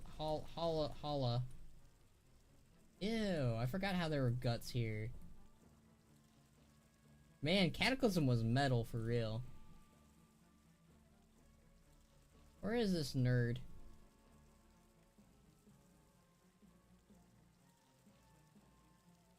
He should be in here, right? Yeah, he is. Alright, get down here, you nerd. I'm here to kill you. I like how he just jumps up. No, he's got friends. You're not supposed to have friends.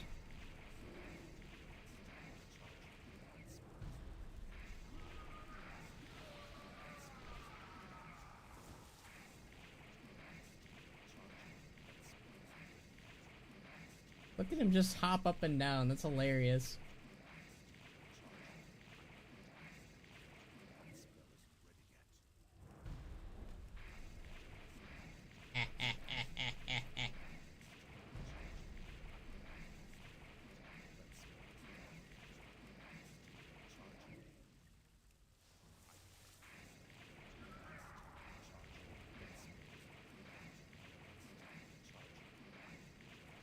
The Sparrow returns in midnight when Romath drags her up from the ocean like like Jaina did to the boat and fired magic cannons from out for her. That sounds metal. Can we do that? Can someone send it over to Metzen? Hala's all having fun on the new trampoline Cho'Gall brought for him. We did it! Hooray! Time to bail Organa out of here.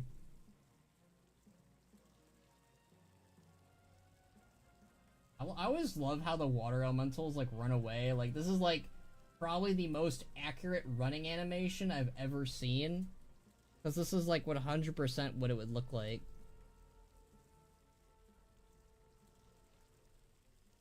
Fortunately, I can't really get a good screenshot. Oh well.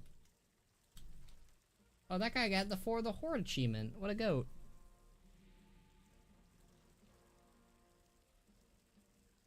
In terms of lore, he turned Centaur into piles of meat, and in lore, Centaur are big and strong. And that Dragonflight questline was awesome, where Bovan died and Bane lost his shit. That was such a good questline. Alright, thank you, Water Elemental. You are the goat.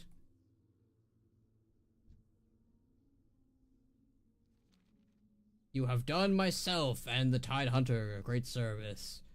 Rest in peace. I'll miss this guy. Alright, we got a new chess piece. Nice. You must return to the Tenebrous Cavern. Urunak Stonespeaker awaits you within. I die now. His final words is I die now. You know, I would probably, you know, I'd probably have that be my final words too.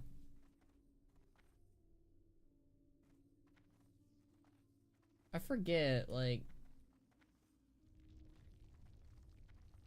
Yeah. You could theoretically use this area as, like, a Twilight's Hammer base then. Ooh. That's a tempting machinima thing. Machinima location. I'm coming up with ideas.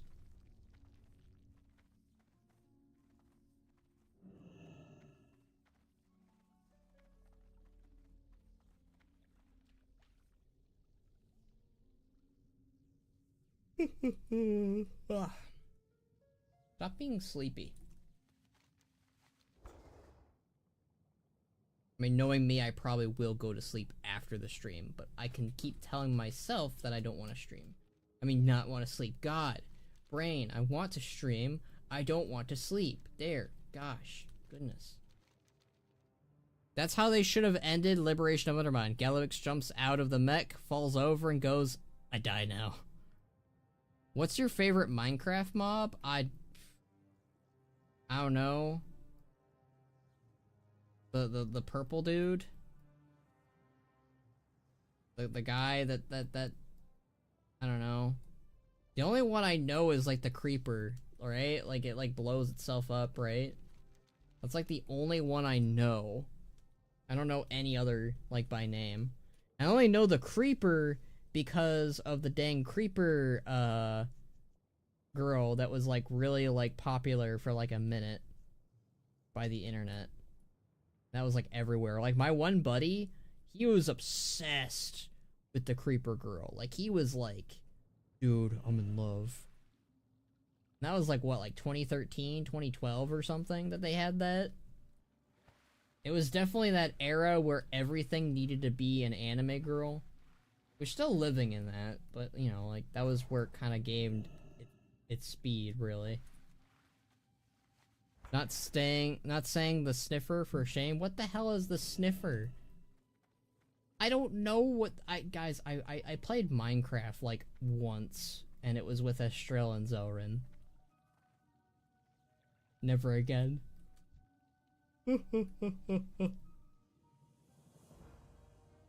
Oh shit, we're doing the end of Vashj'ir now. Let's go.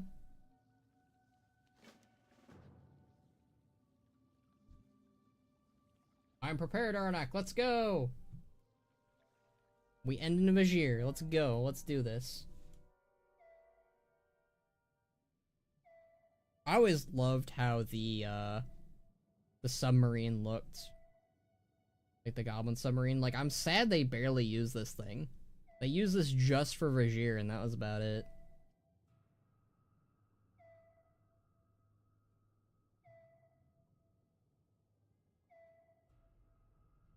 The tension. I actually like the submarine. Okay, what looks cooler, the goblin submarine or the gnome submarine? I think it's the goblin. I think the goblin has way more character.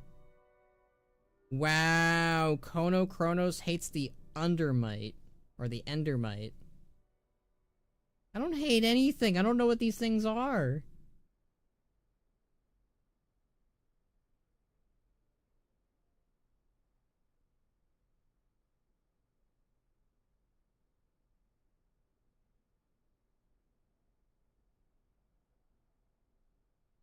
Andrea Toyaz? I don't know who that is. Even the voice actors would love it? Who? Love what?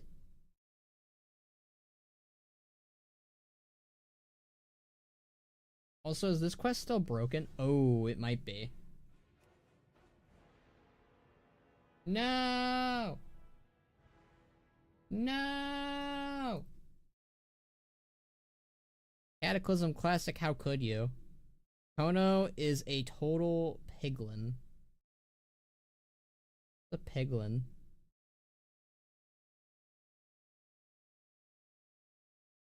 Khono's such a Zoglon sometimes. Oh my god. I feel like, you know, like that one episode, where Charlie the Unicorn is just like listening to the blue and the pink, and they're just like, watch out for the Zazas and the Goo Goos and whatever. That's how I feel. That's how I feel right now.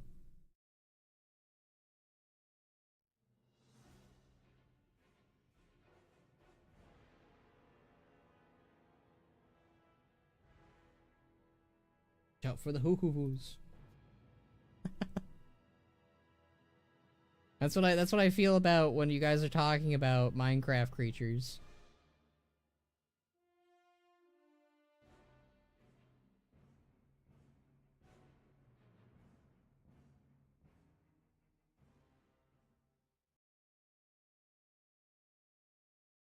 You guys ever feel like the Warcraft art, like this loading screen, looks way better than the loading screen we got in like Warlords of Draenor? Away from the crater! If they get a foothold in the plane of water, we'll never get them out. I haven't done this in ages.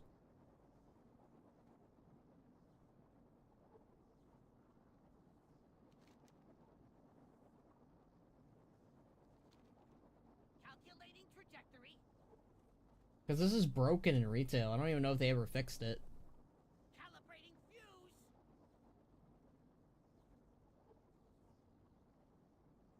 Munitions ready.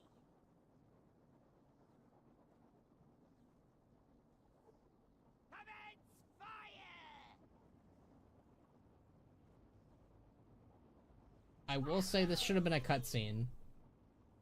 I can't see Italy. Where's the mighty Neptulon, shaman? Why are we stuck protecting his domain? Ah, Nazgrim, you're kind of a jerk. The lords of the elemental planes are beings of pure chaos, Nazgrim. No one can discern their motives. Ah, unless he wants his home overrun by these serpents, he better show himself. I think Neptulon is like one of the few, like, Look at the size of those things. What are they? The Naga have enlisted the aid of the old god beings. he's like one of the few elemental lords who's nice. Destruction of all living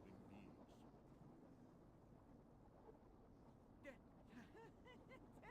Sorry I asked. The elementals are grossly outnumbered. They don't stand a chance. Time for us to give them a chance, Nazgrim. I sense desperation in them. Without aid, they will fail.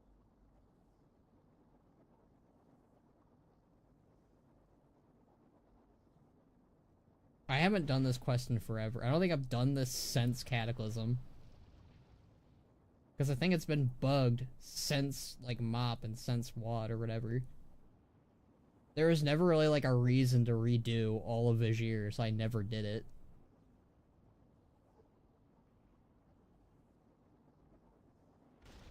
You can definitely tell it's a bit scuffed, because, like, there's very long pauses.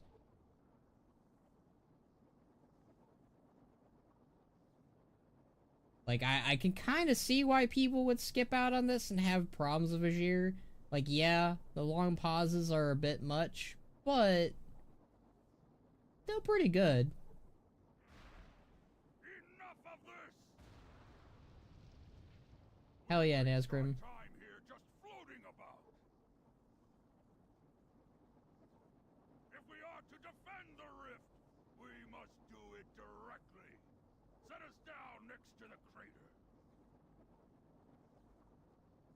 There's no way, sir. The current is too strong.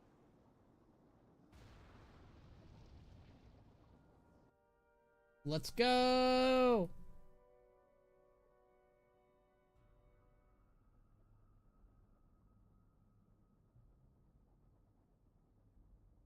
Is this the Neptulon moment?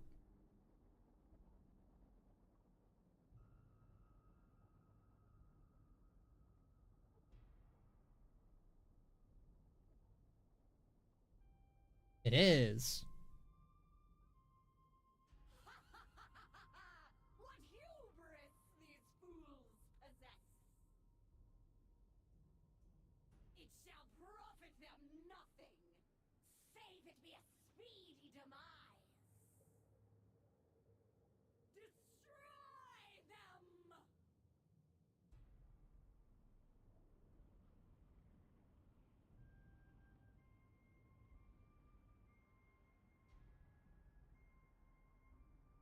Oh, it's the same spell effect from before that I was talking about. That's cool.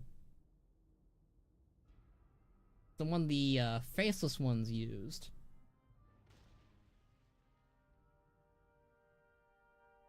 I actually, okay.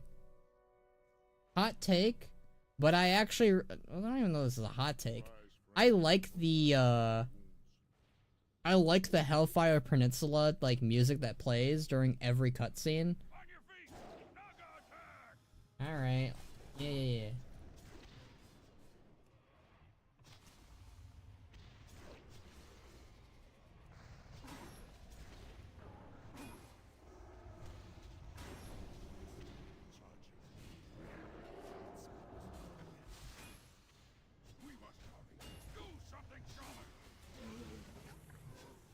Damn! I forgot how effective Uranak was. We have to move now.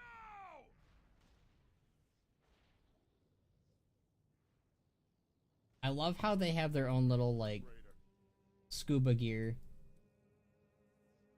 It just adds so much more, like, when, like, I get we have, like, magic, Make ready. but I just like that. If I'm not mistaken, each time we take out the Naga, it's only because Uranak does it. Which does kind of show how effective the Naga are, too. Remember a week ago when you were saying Namundo was better than this goat? We must make haste. Mostly because I forgot about this. This isn't in the retail anymore. I mean, I agree with you, this is cooler. Like, he is cooler. He's effective than Namundo. Like, Namundo just... I mean, you're not wrong where you defended Magatha, so... You might be right there, but can we at least agree Akama is the real goat? Right? He's the best broken Draenei. Thrall's balls. I'm sick of fighting Naga. He said the thing!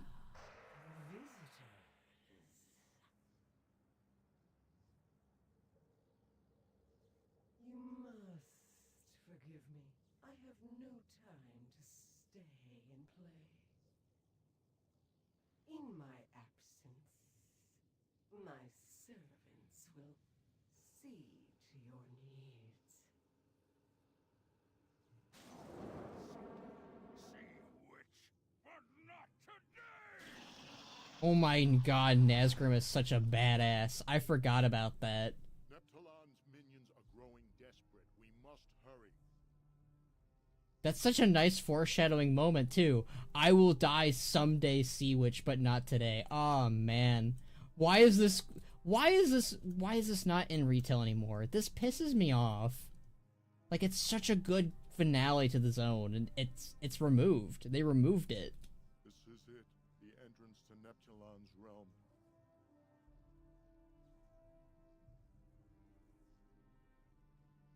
Well, no, actually, And her honor guard. Fight for your lives.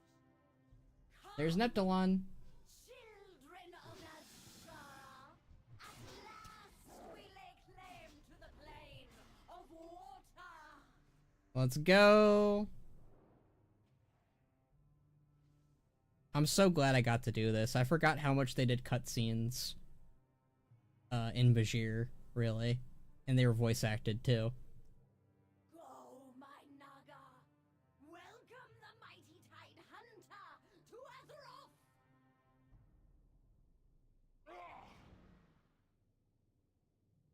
You and your scaly worms are no match for me. You've reached too far, serpent. You shall suffer greatly for your trespass. And here comes Azumat. My minions, strike now.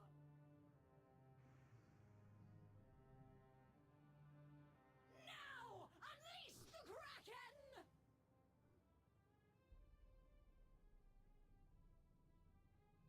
You fool! This day shall be your last! Man, the Kraken kind of taking his time, isn't he?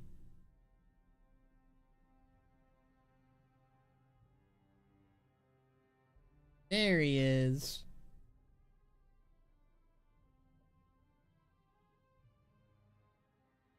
I sure hope they follow up on this ever.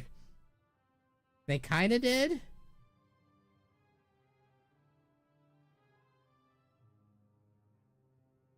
Follow me, my pets. The realm of the mighty Neptulon is ours at last. They kind of just retcon the fact that Neptalon was, like, kidnapped by Azumat, and they were just like, no, he escaped. But Azumat's still a thing, and then this lady kind of just dies unceremoniously.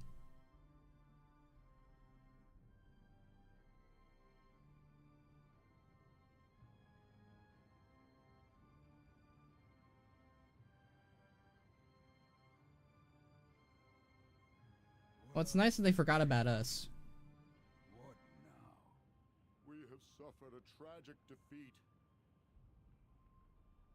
Any hope for the future of our world has grown much bleaker. Thrall must be told of this day's events. He will guide our next steps. Aranak, behind you!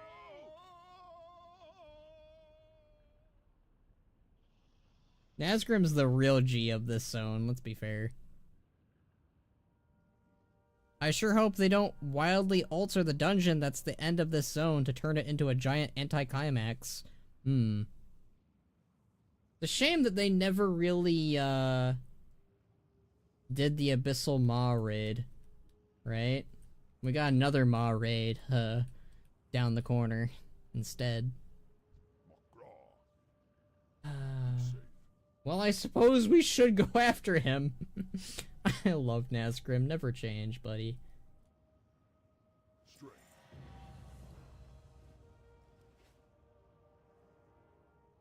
I'm going in after Aranak. And if you're half the orc you say you are, you're coming too. Alright, let's go.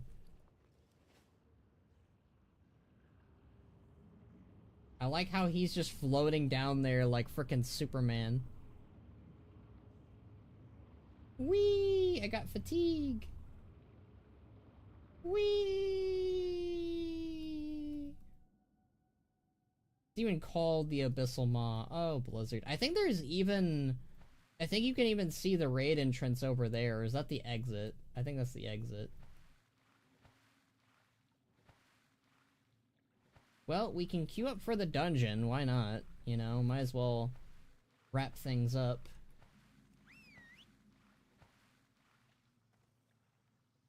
I think this is the one of the few times they, Cataclysm normal. Why is that here? In between the protocol shit. Whatever. Alright. Blessings upon you. Oh, hi. It's her! I know who she is. She's the wave speaker Valerian that we helped her with Willy. Please take me to Vashj'ir. Could probably just hearth back, actually. We'll hearth back. Do some transmog, and I guess we'll wait for the queue to pop? I don't know how long that's gonna take, though.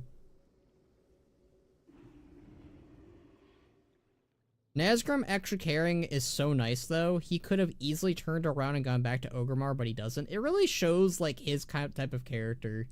I also forgot about, like, his whole, like, moment there, where, like, he's standing there frozen, and the Naga lady's about to, like, you know, kill us with her old god minions. But, like, he breaks free from his bonds, and I think you can even actually see some blood on him as he's, like, broken free. So he hurt himself to break himself free. And then he, well, the blood actually might be the Naga, I don't know. But yeah, he does it. Yeah, I don't know if we're actually gonna get the queue. It might take forever. I don't know if I want to wait that long. we know how it ends, right? I know how it ends, you know how it ends. And it's almost 8, so this is actually a pretty good time. Fordring could never. Fordring had to use the light. Nazgrim didn't have to use shit. Well, Nazgrim wasn't facing the Lich King. Well, technically speaking, the Naga lady would be stronger than the Lich King because of power scaling at the time. I'm joking. I'm pulling that out of my ass. Or am I?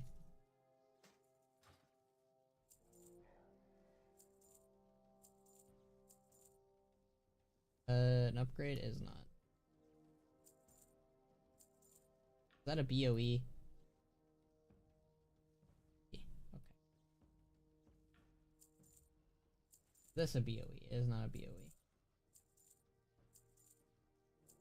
Oh, let me get that back, because I can auction that.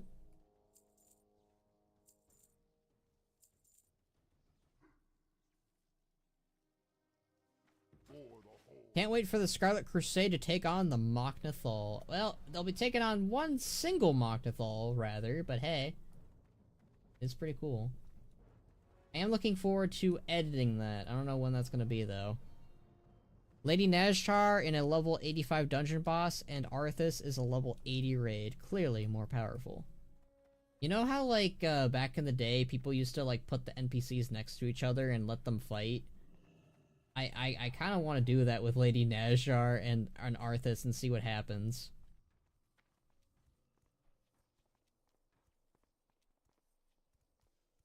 I know, like, there are people out there who know how to do that. It's like, hey, can you do this favor for me? Anyways. We finished Vashj'ir, so Thomshire can no longer say still under the water. He'll no longer be able to say that. He'll have to cope. He'll have to figure out other ways to, you know, say that we're taking too long in his own. Let me do some transmog real quick. I am probably gonna start Hydral next. Ideally, so this is what my plan is, right? Because people, I forget who said it. It might have been you, Sil. Also, Jade Fire Masters are stronger than Yogg Saron. My logic is infallible. Clearly. But, so here's my plan. So we're gonna do Mount Hydral. I know it's level 80 to 82, but I want to do it. We'll do Mount Hydral, then we'll do Deep Home.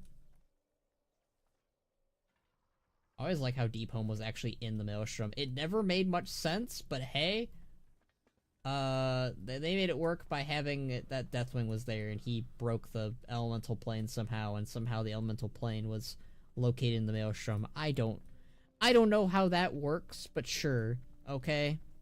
Cataclysm, everybody.